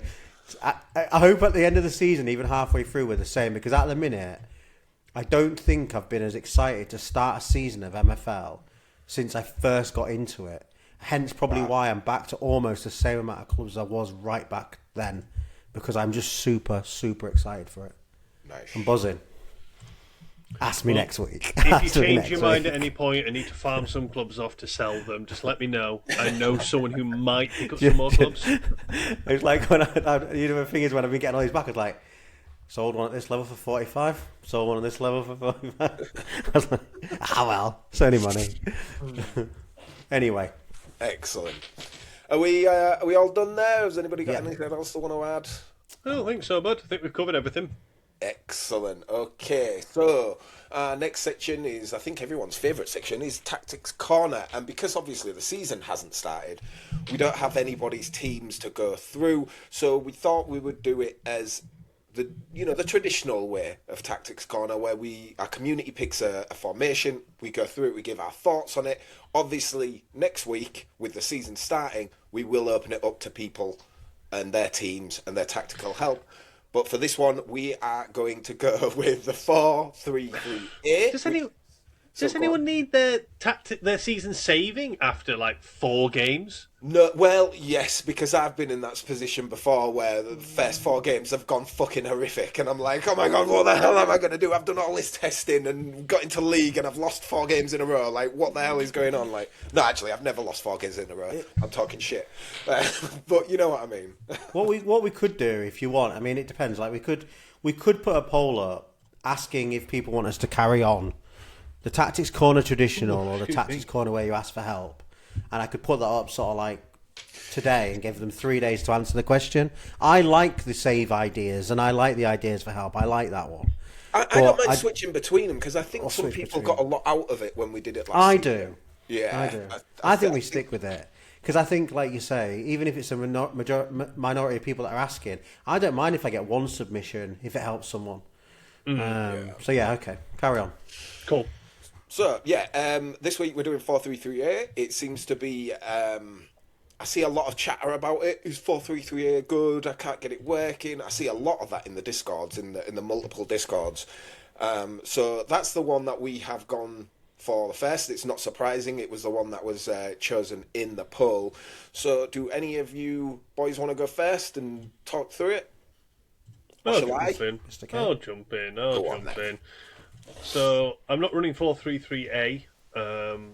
It's a formation that I just don't like the look of, if I'm honest, because I like to build my teams to be defensively consistent and then try and tweak it to make myself more effective going forward. And I don't see that working.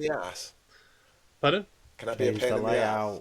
Layout again. Is it defaulting? It's a pain in the backside this tonight. With the small one, yeah. Sorry, chaps. It's all good. Don't worry about it. So yeah, I'm not a fan. Straight off the bat, 4-3-3-A does not appeal to me. But that's where I'm at with it. And I found it was vilified after doing some tuning that is exactly the case. Because if we go to previous matches, started here on the 20th, testing.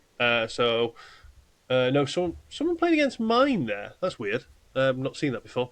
Not noticed that. Anyway, someone's played against Entry Test. So it started over here, 21st then. And you'll see that we've got a variety. We've got 2-1 loss, 4-0 win, 2-1 loss, 5-3 win, 5-4 loss, 3-all draw, 2-1 win. I don't like how many goals can be conceded because of this formation. I don't like how much cover can be provided for the defensive line to then effectively lose what you have going forward. That's just my thing. It's not one for me.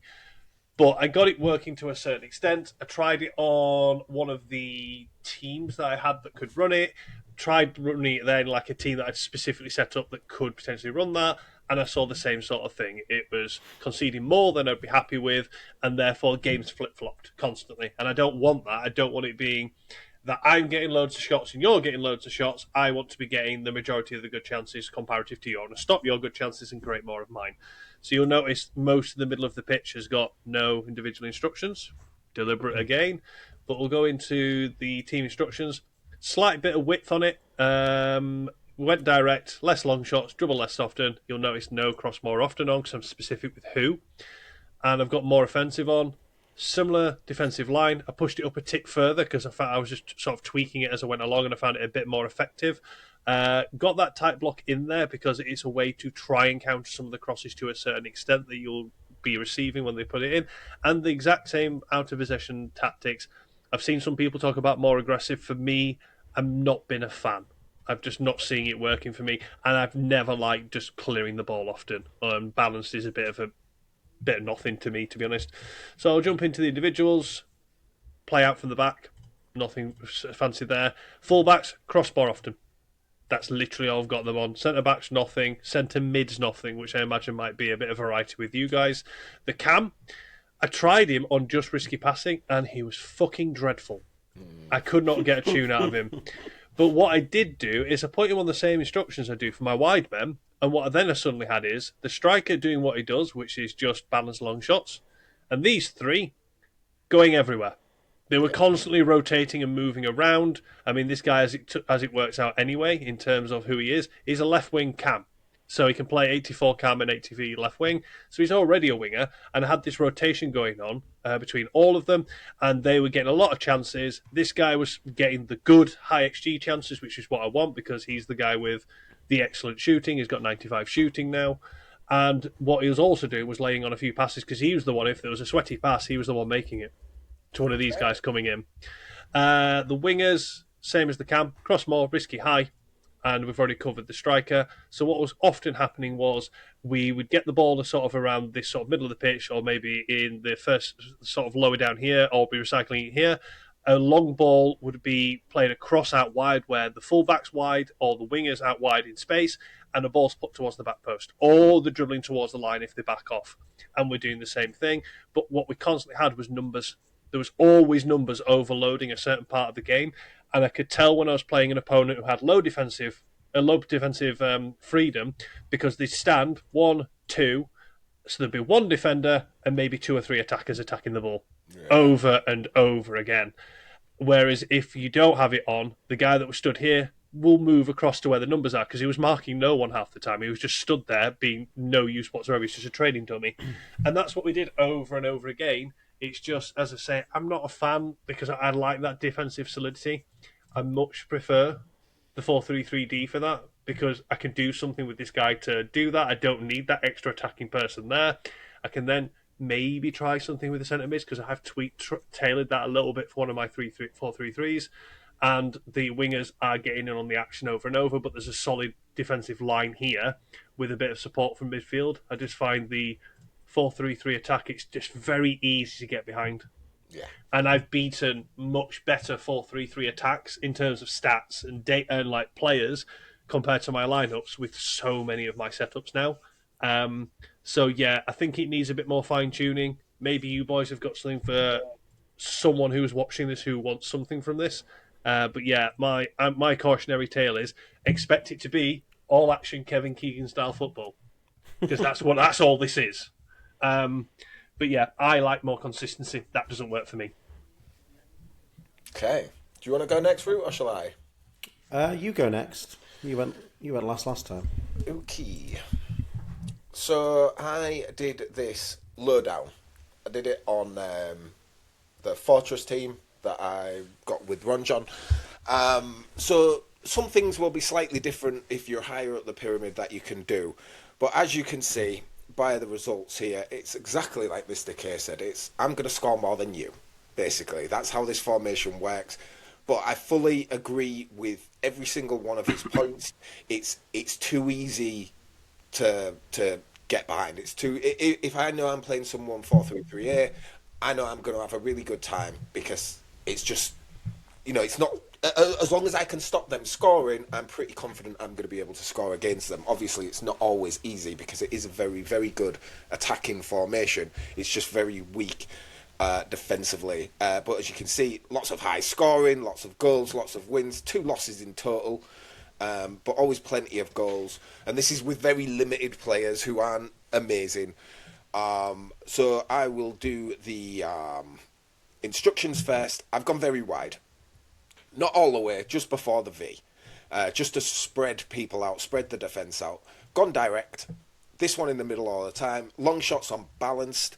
I do agree with what Mr. K says. Is sometimes having it on take less long shots and just putting it on specific people is cool.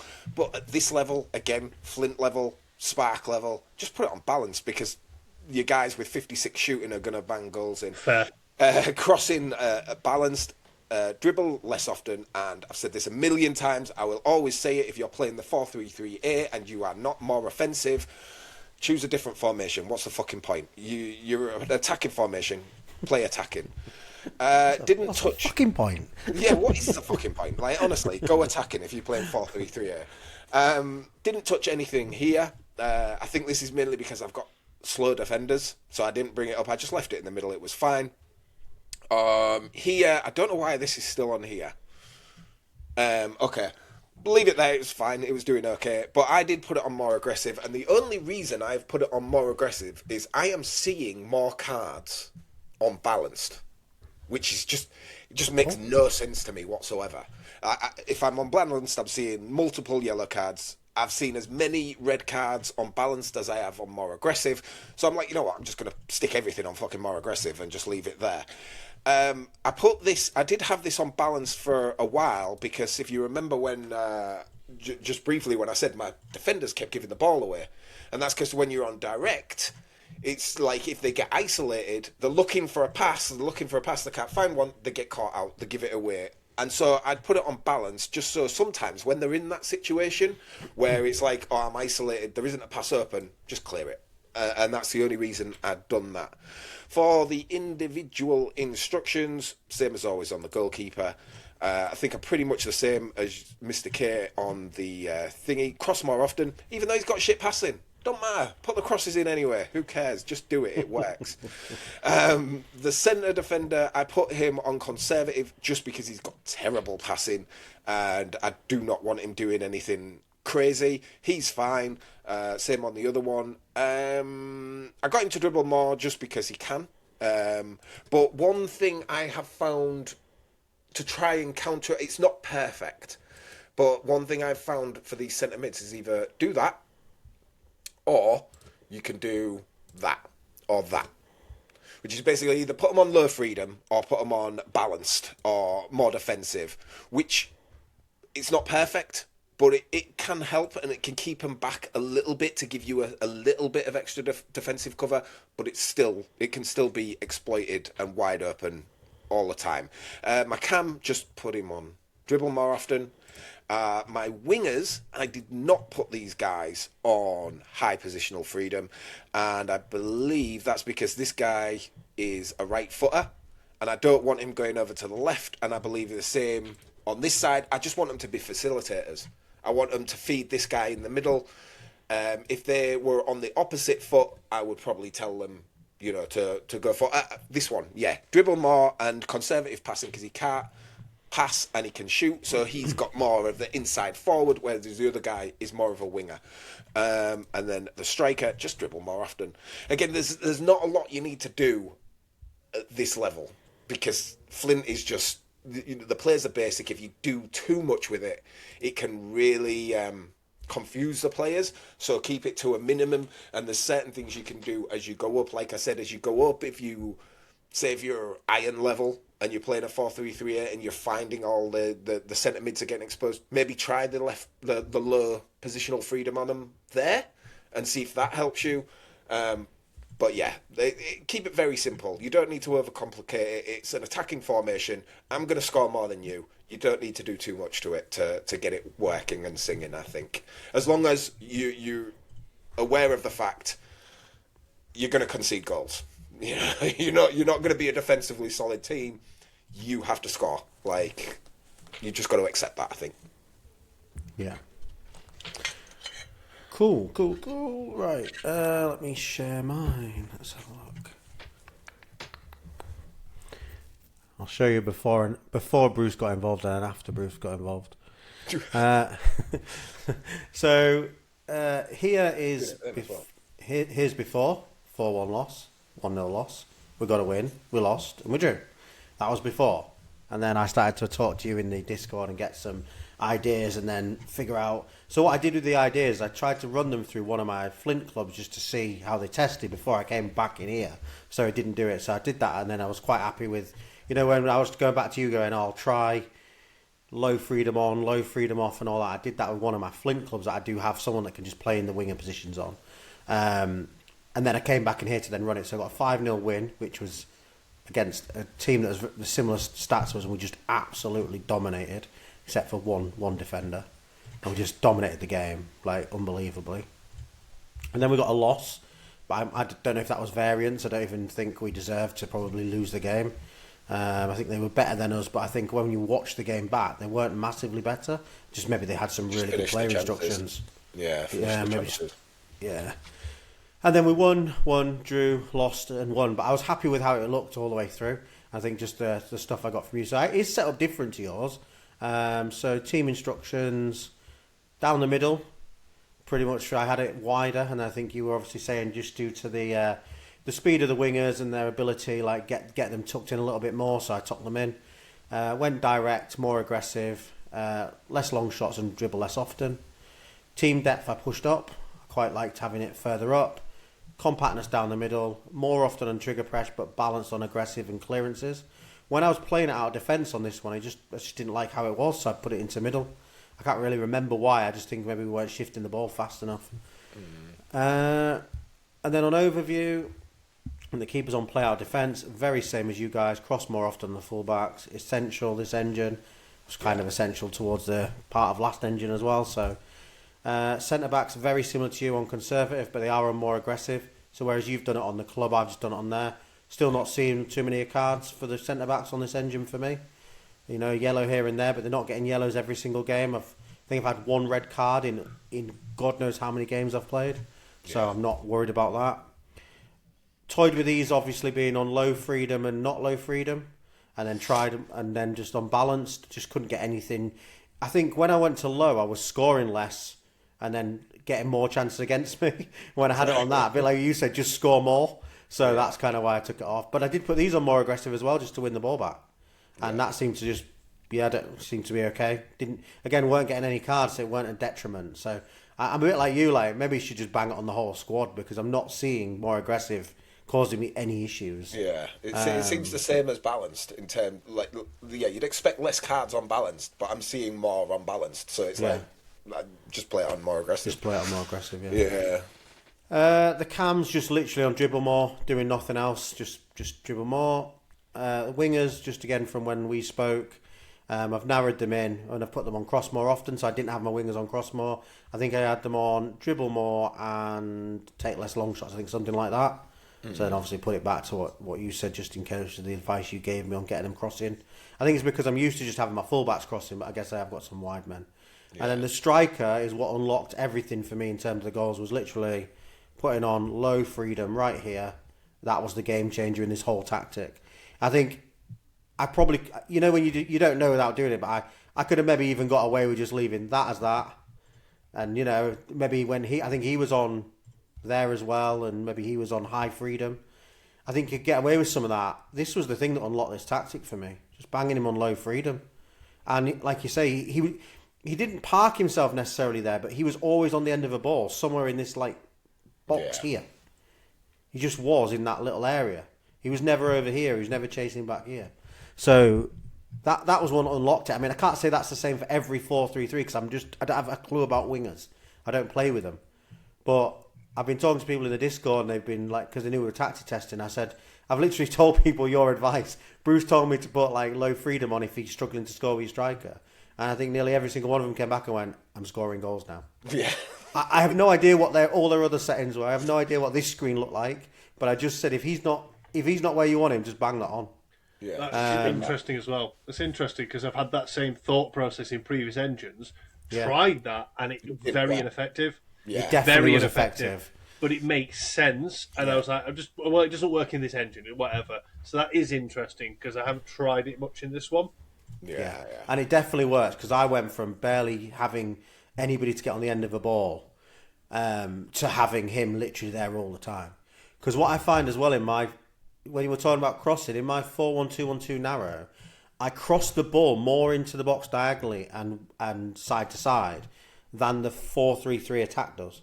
Because obviously those wingers, even though they drift out, they still kind of try and almost pass back to the edge of the 18. Whereas on the 4-1-2-1-2 narrow, those fullbacks, just beautiful, isn't it? Oh. The amount of overhead kicks we've scored, diving headers, someone jumping on the shoulder of another man and bullet headering it into off the crossbar. We've scored them all.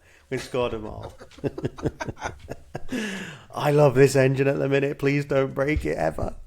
Excellent. So, hopefully you guys got something, the people who are struggling with it. Hopefully there's some stuff you can take from that to help you out.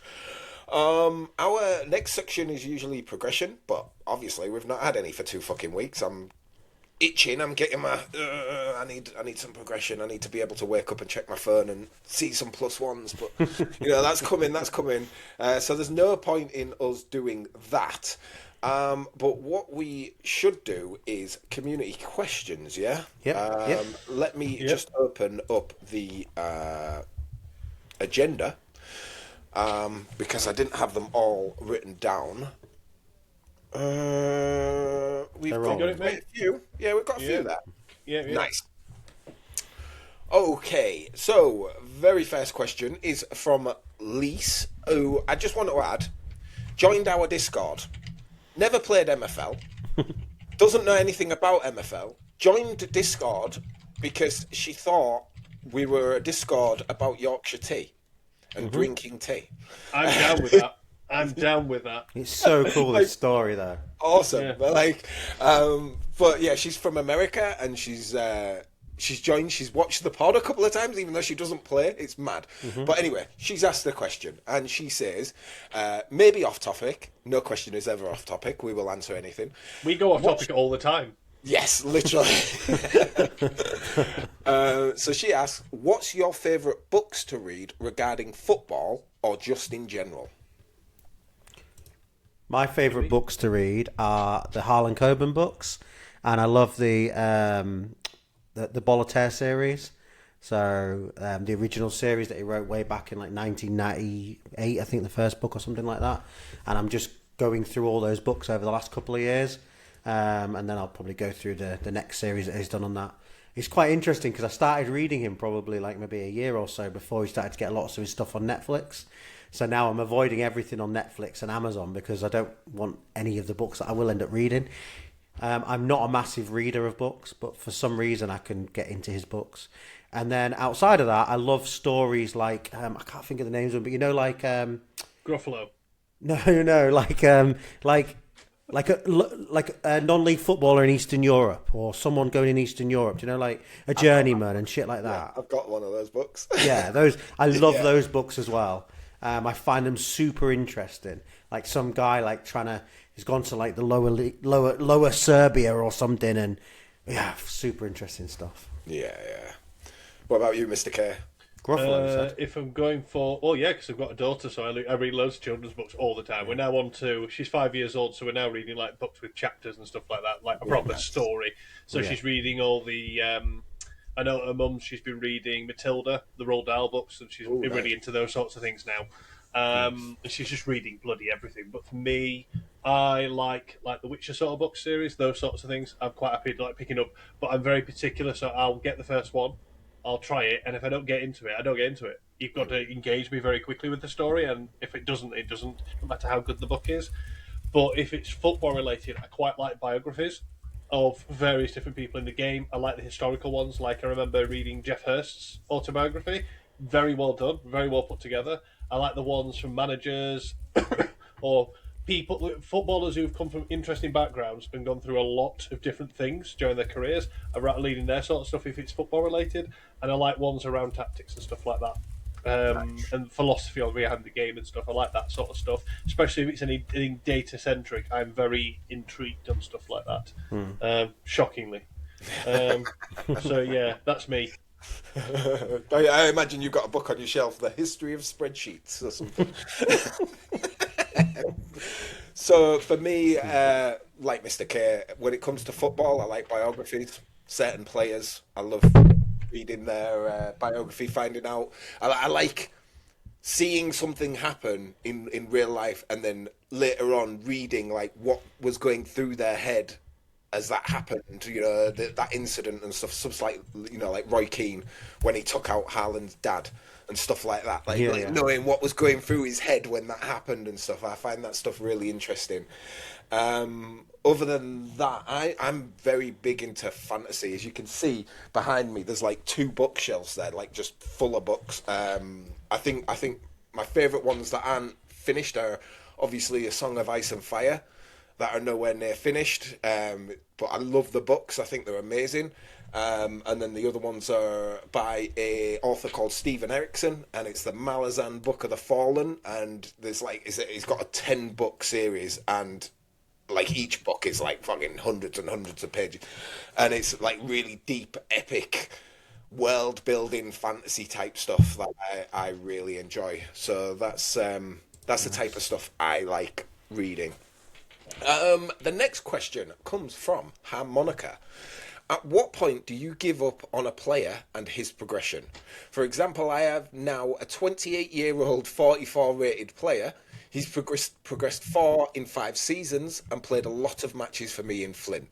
He's just taking up room in my gallery now. Guess there's just no point in keeping him playing. For me, I'd have given up on that guy. I would have absolutely given up on that guy. What about you guys? Yeah, I mean, if he's 28 years old and he's 44 rated, he's only gone up like 4 times. Yeah, he's not going up anymore. Yeah, I'd have probably given up on him based on the fact when he was 26. To be fair, I think you've held on to him for 2 seasons more than I probably would. Yeah. Yeah. I think for me, it's if a player is no longer useful. Like that, I guess that's the key. Yeah. Yeah, that player to me doesn't look useful. I don't think I could use him anywhere. Yeah. Whereas I've got a 61 rated left mid who's progressed +1 over his entire career, but he's got a spot in the team. Yeah. He's useful to me, if you know what I mean. So I don't really care about his progression. It's just if he's got use, I think. Yeah, that's fair, because I think, again, I probably wouldn't... Kudos to him playing a 44 rated player in Flint. Yeah. I ain't putting anybody sub like 53, 52 at a push if I have to. Everything underneath that, you're either going in dev center or... Yeah, you can just go into someone else's agency or something. What about you, Mr. K? He is. He's unless you need him to play somewhere, it's not going to progress to a level that you're going to need him for any sort of functional purpose. It's nice to track sort of progression and see how much they've grown. I had a similar sort of player in my agency he was like 50 rated. He was now 28, and he'd grown sort of 12 over the course of 3 seasons. Great. Where do I see him going though? Like, what function would I have for him if he carried on progressing? How much more is he going to go? It seems like the sort of player that you've given time and opportunity to. It's not turned into anything, as in tangible moving forward. Is a utility. It's an extra body. It is just the nature of it. It's like every single player. They're a bit of a lottery ticket when they're down there. That one's not. You scratched it, had a bit of progression. It's not going very far. Fine, is what it is. I would cut your ties. Yeah, agreed. Yeah. Okay, next question comes from Jandalf. Thoughts on the new match engine so far? I mean, we just covered it, but for me it has some positive changes, but I feel like it is kind of a backstep in terms of goals variety. Just OP balls over the top and defenders only watch. And I can't find a way to defend these properly. Okay, so we have talked about our thoughts on the match engine, but let's go into Jandal's question and what he thinks. Like, what he's conceding a lot of OP over the top balls. What can he do? Is that the engine's fault, or is that him tactically? I'm not seeing over the top balls. I get see it occasional, but say out of 10 goals they concede, 1 maybe 2 are that old adage of they've given the ball away, they've pinged the ball over the top, someone's sprinting behind. And some of these teams have not got rapid defenders, so I would query the tactical setup. I was going to say, I agree with you completely. I've seen them, just not loads. So No. all that tells me is, if you're seeing them all the time, and those are the only goals you're conceding, that's a problem with your tactics. Tactic and personnel. Because Yeah. it needs to work with your personnel. So if you've got 40 rated defenders and you're in iron or stone, and you're playing a higher line like copying one of our tactics, you're going to see the trade-off is where you've got slow defenders. If the ball goes over the top, question mark, individual instructions, load positional freedom, or more freedom for some of them. It depends. There's too many variables to say that is the thing, but I'm not seeing that trend at the moment. Yeah. No. Agreed. I was just going to. I mean, I'm not a tactical people like you guys, but my first view was: has he got a high line, and is he playing direct, and can he bring his line back down and consider balanced or even controlled, depending on the formation he's playing? Because, like you say, in a narrow formation, you probably want to be edging toward controlled, like I am. You can get away with balanced, but if you are on a wider formation with wingers, you probably are. And if the teams you're playing against are in that, they're probably going direct against you. And if you've got a high line, that's why It's going to be effective. Yeah. Exactly. Yeah. Okay, next question. It's Dan LFC, and he says... I think he's answered his question, so... Right, okay, cool. I'll leave that then. Okay, next question. Just me copying and pasting out of Discord. I don't miss a message. So I think he's answered his message, so anyway. Okay, sorted. All right, so next question then is from James. Are you all locked and loaded for this 24-hour MFL marathon of a pod? So, James, after the information that we learned last week on Wendeck of how you base your cardio session on the longest pod, then that's why this pod, you can all see, is 6 hours long. Because we're doing that just for you. Like, we're going to finish up real soon when we've done these questions, but then the last, 3-4 hours, it's just going to be us giving you, shit during your cardio. That's what I edit the pod, so the pod will finish, and then I'll add another 4 hours on of just random content. I've got all the previous ones, so I'll just do random snippets of it and just drop them in. Enjoy your cardio this week, James.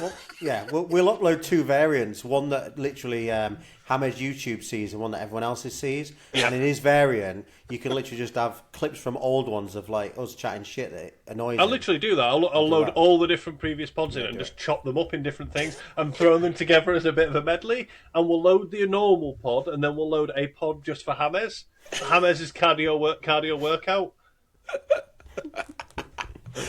I'm down with that. It's going to take fucking ages to export if it's 6 hours long, but it's worth it. It's worth it. Okay. Next question comes from Joey Ruiz. He says, maybe you did cover this already, but what would be the best tactic? Play the same tactic the whole season, or play by countering the opponent? Depends on the strength of your team, how strong you are comparative to your opponents. If you, on average, are stronger than your opponents, 90% of the time you run your best tactic. If you come up against a team that you struggle against, then you look to try and counter it. Yeah. That's it. I think, it's a mixture. There's no best tactic because, Kev loves to change and adjust for his opponent. Someone like Kev, someone like Sid, they'll change and adjust and they'll do it every game. They'll run a different setup every game. And that works for them. Whereas Root, we play the same formation all season, and it works for us. It just, you've got to find what works best for you. There's no best tactic. It's what works best for you personally, and what you find the most fun doing, I think. And you're never going to be able to second guess. If you're second guessing the other player, there's a chance they're second guessing you. So you can do all the prep in the world, but if they then change up because they're prepping against you, you're going to have a match against 2 different. Yeah, it's going to be totally different. Anyway. I think you've done that before, haven't you, Mr. K? You've played the rock paper scissors, and you're like, I think you could play this. I'll play this, and then he's played something completely different. Yeah, loads of times, and I've had the also happen. I've guessed right, got the right, guessed rock when they've played scissors, and it's paid off. But it's a gamble every single time. But if you're confident in your system and you've got your system is set up to suit the personnel you've got. The style of play makes sense. Defensively, it keeps you solid. And attacking wise, you're creating good XG chances. Not lots of XG, but good XG chances. Then you're halfway there. Yeah. So, yeah. You can overthink it. Agreed. Are you deleting that? Oh, okay. Next question comes from Dan W. As we approach the full retirement... You twat. As we approach the full retirement cycle in season 16, and with galleries aging, especially if you've been playing a few seasons, are you starting to plan how to navigate season 16 onwards, both in terms of buying new players and how you spend MFL on reward packs? So for me, I think so, because I know it's coming. I think there's definitely going to be a reverse power creep. And for me, there's only so much you can do to prepare for it. But for me, I'm like, I need to get my teams up the pyramid while the power creep is there, while players are cheap. Get as much MFL rewards as I can to buy as many reward packs as I can, so that when it does kick in, I've got a nice collection of young players sat there waiting. And that's the way I'm preparing. Yeah. I don't think you can fully prepare for it, but yeah, that's how I'm preparing. Mm-hmm. I think for me, what is it, season 12? Yeah, so in theory, McBride will probably quit out in 2-3 seasons. That's 16, 17. Probably buy his gallery up again. That should then give me another 3 or 4 seasons. love you, Mark, love you. Yeah, I don't care. I'll figure it out when I get there. I'll just figure it out when I get there. Yeah. I mean, I guess I am kind of already doing it in a way by buying young players on the market, banging them in dev center, but I'm not overly thinking that. That's just like for a bit of fun. Yeah, I'm not thinking about it. What about you, Adam? Because it must be different for you with such a massive agency. Yeah, it's got to be. Yeah, at the moment, it is... MFL is used to buy packs, obviously. It's whether you open them or you sell them. I look at what gaps I need to fill or backfill, how much on average is going to cost me for the level of player I want, be it age, stats, how good overall, and weigh that up against, well, what's the chance that I get a shit-hot player out of a pack? I've been lucky that I'm in a situation where I can afford to open a pack or two. Yeah, I can open a pack or two and still sell packs. Yeah. So I've been doing that, but it's then equating, okay, well, how many do I need to sell based on what my needs are? I felt like I needed quite a reshuffle this season. I wanted wingers and I wanted CMs, 2 positions I don't have. Wingers, not too hard to come by. One of my favourites is a guy called Greg. Fergus Grieg. I like Fergus. He's a good chap. And he's scoring for fun, and he's going to be playing in bronze.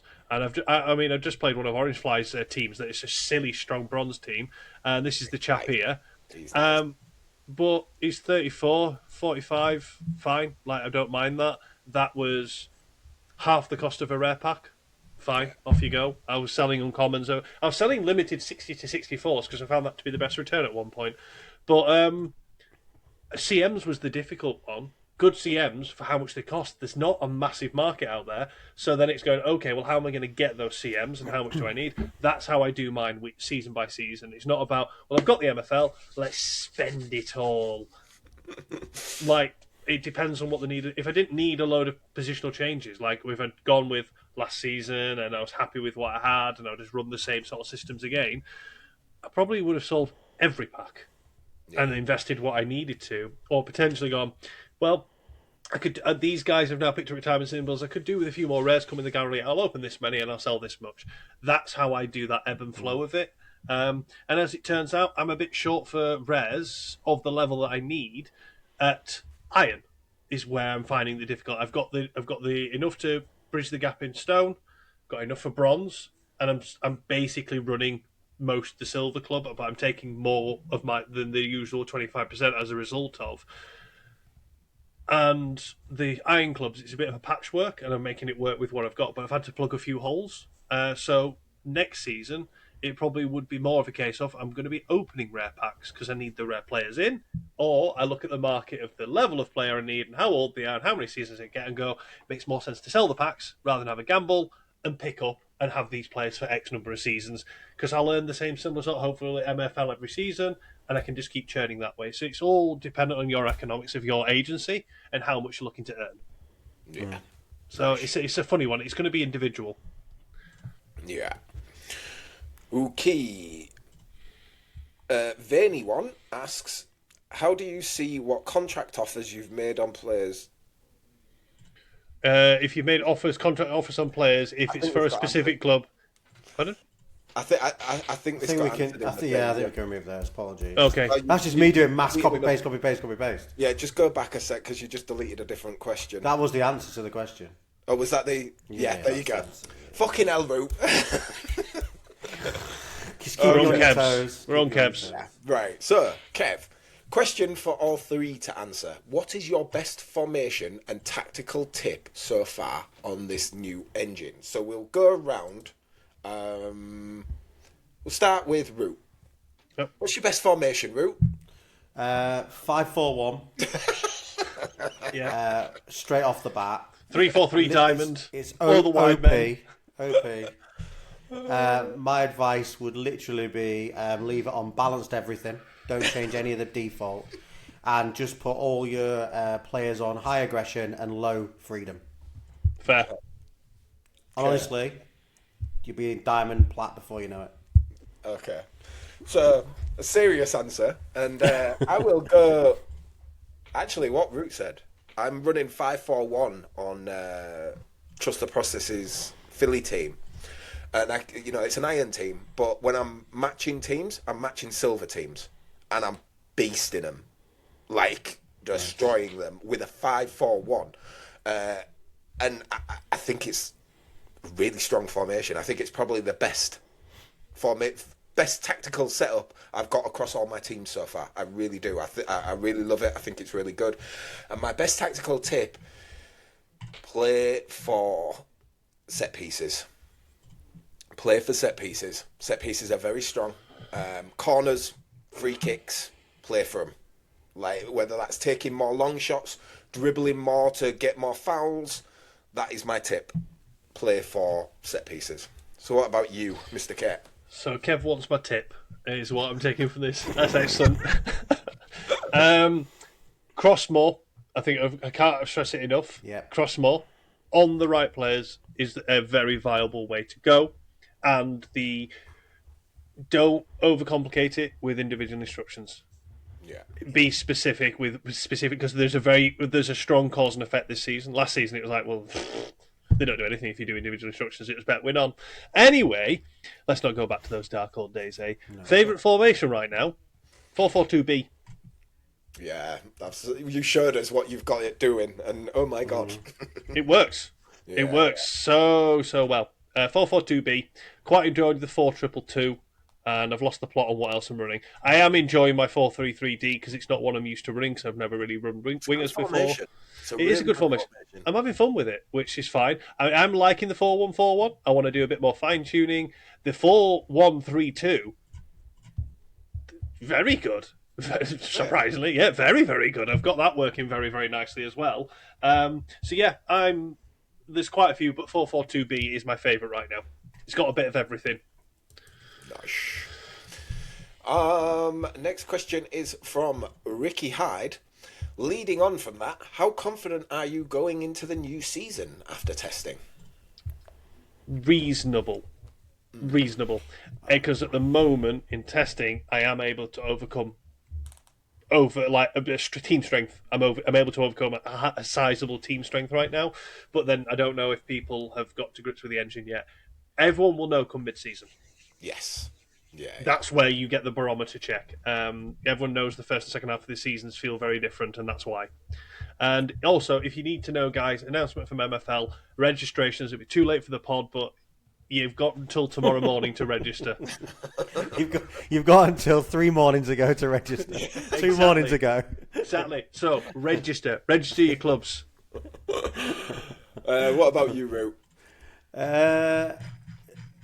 Yeah, I think we say this every time. Like, you can be as hyped up as you want in friendlies, and the season starts differently because you just don't know your competition. Yeah. But like I said as well, win or lose at the minute, I think I'm still going to enjoy watching the game. So that's why I play MFL. Obviously, I want to win, but I play it. I want to enjoy. If I'm spending time watching it, I really want to enjoy the matches.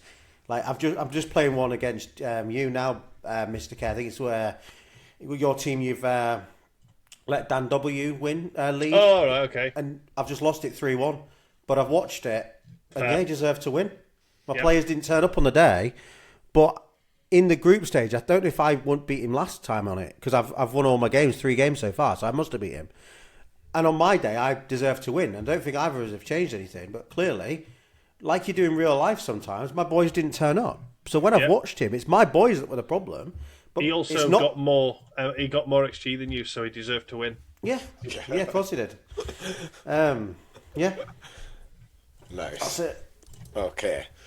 And the final question is from Dan LFC. What's your prediction for top 5 in Diamond this season? Who's in Diamond this season? No idea. Don't know anything about Diamond. I think we'll see a resurgence with Orange Fly. Yeah.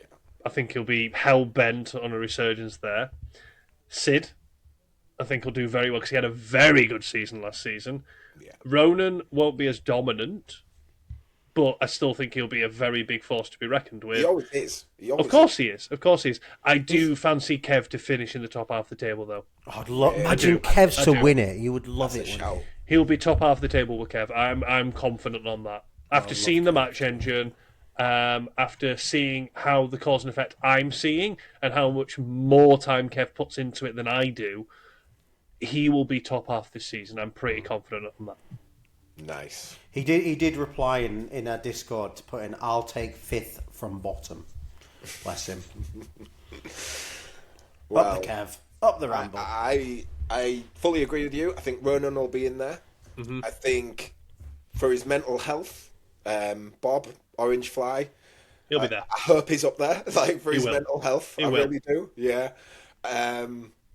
Again, I agree. I think this is Sid year. This is my prediction. I think this is it. I think this is his year to win it. And then I'm twisting between them because I'm like, there's so many strong teams in there. The Kev shout, fully agree with, that could happen. Biciano, Milano are always strong. Yeah. And then you've got Dio at the Amsterdam team. Yeah, he's got a strong team. Big Wilbert with Tango. They won the Titans Cup. Like, they always perform well in the Titans Cup. If he maybe switched it to the league, it was only a few seasons ago. He came like 3rd. He's a great manager. He knows what he's doing, and if things go his way, he could sneak in there. So I think top 3: Ronan, Orange Fly, Sid, in that order, reverse order. So Sid, Orange Fly, Ronan, and then the last 2 spots will be between those 3 teams. I think. Yeah, I think Kev can get European football this season. Pretty certain. Nice. Okay, so that concludes everything. Yeah, we've done all our questions. We obviously, things will go out in the Discord for next week's episode. Like Mr. K said, make sure you've registered your teams. It's probably too late now because you should have done it already, but make sure you register your teams. Join the Discord if you want to get involved in all the chat. The chatter in our Discord has been wicked in this off-season. I've absolutely loved it. It's lots of activity, lots of people chatting. It's great. So make sure you jump into there if you haven't already. Good luck to everyone who isn't in any of my leagues. And yeah, hope season 12 is a great season. Have you guys got anything to add before we wrap it up? Always wrap it up. Always wrap up. Always wrap up. In the Discord, as Mr. K will know, you can now rank up. And you have ranks that you can go up. And it's quite exciting. I don't know how it's even going to work. It's so exciting. But in theory, you can now start from being nothing to a fan, to a mascot, to academy, to the reserve, to the first team, to the captain, to a legend, into the Hall of Fame, an icon, and even have your own statue. You're only going to get a statue if you've been here years, by the way. I've built these bandings that it's a time thing. But I don't know, until someone goes in to the first tier, which the first one should be quite easy. I don't know, you maybe need like 100 messages or something. And reactions in total, and it does random XP. I won't know until that point if it actually works. And I'm kind of like thinking to myself, if it doesn't work, because I see them get to that level and they don't go in the thing, I've got to start again probably. And I'll have to eat humble pie and go, thanks for all that interaction over the last few weeks, guys. You've been really good. By the way, none of you are ranking up and we're starting again. When you get your title, update your CV. Yeah. I was a Discord moderator. Ooh. Yeah, I think it's I think it's going to look cool. It gives people all they're going to get is different colours, but it just gives. What I'm trying to do is give people like. I'm not going to name call it because I'll miss the wrong people, but those people, and they'll know who they are, that are the most interactive people in our community, the ones that help all the new people, that keep it going, that, keep the lights on, so to speak. If they're going up there, they're on the right-hand side where you've got your members, they'll stand out, and it's just to go, these are the people that were here from the beginning almost. If we do get bigger and bigger and bigger and get hundreds and hundreds of people, I just think it's a nice thing to do. So. Yeah, it's a nice thing to do. Oh, sorry, I should mention... It's inclusive of everybody, including Australians, except for James. Fair. Just because I really want to be clear that the issue isn't Australians. So, Okay. Go on, wrap up, Bruce. Go for it. Okay, so just want to say, I just need to send a message out to James. What the fuck are you doing? Work harder, mate. No, James, you're not putting in enough effort, mate. No, you're too slow. Come on. Put your back into it. That's right, James. Come on. Oh, you're just too lazy, James. This is disgusting. You're going to be fat. You're going to be fat. You're fat and disgusting, James. Run faster. So, that's it. Hope you've enjoyed it, guys. And we will catch you next time. Peace.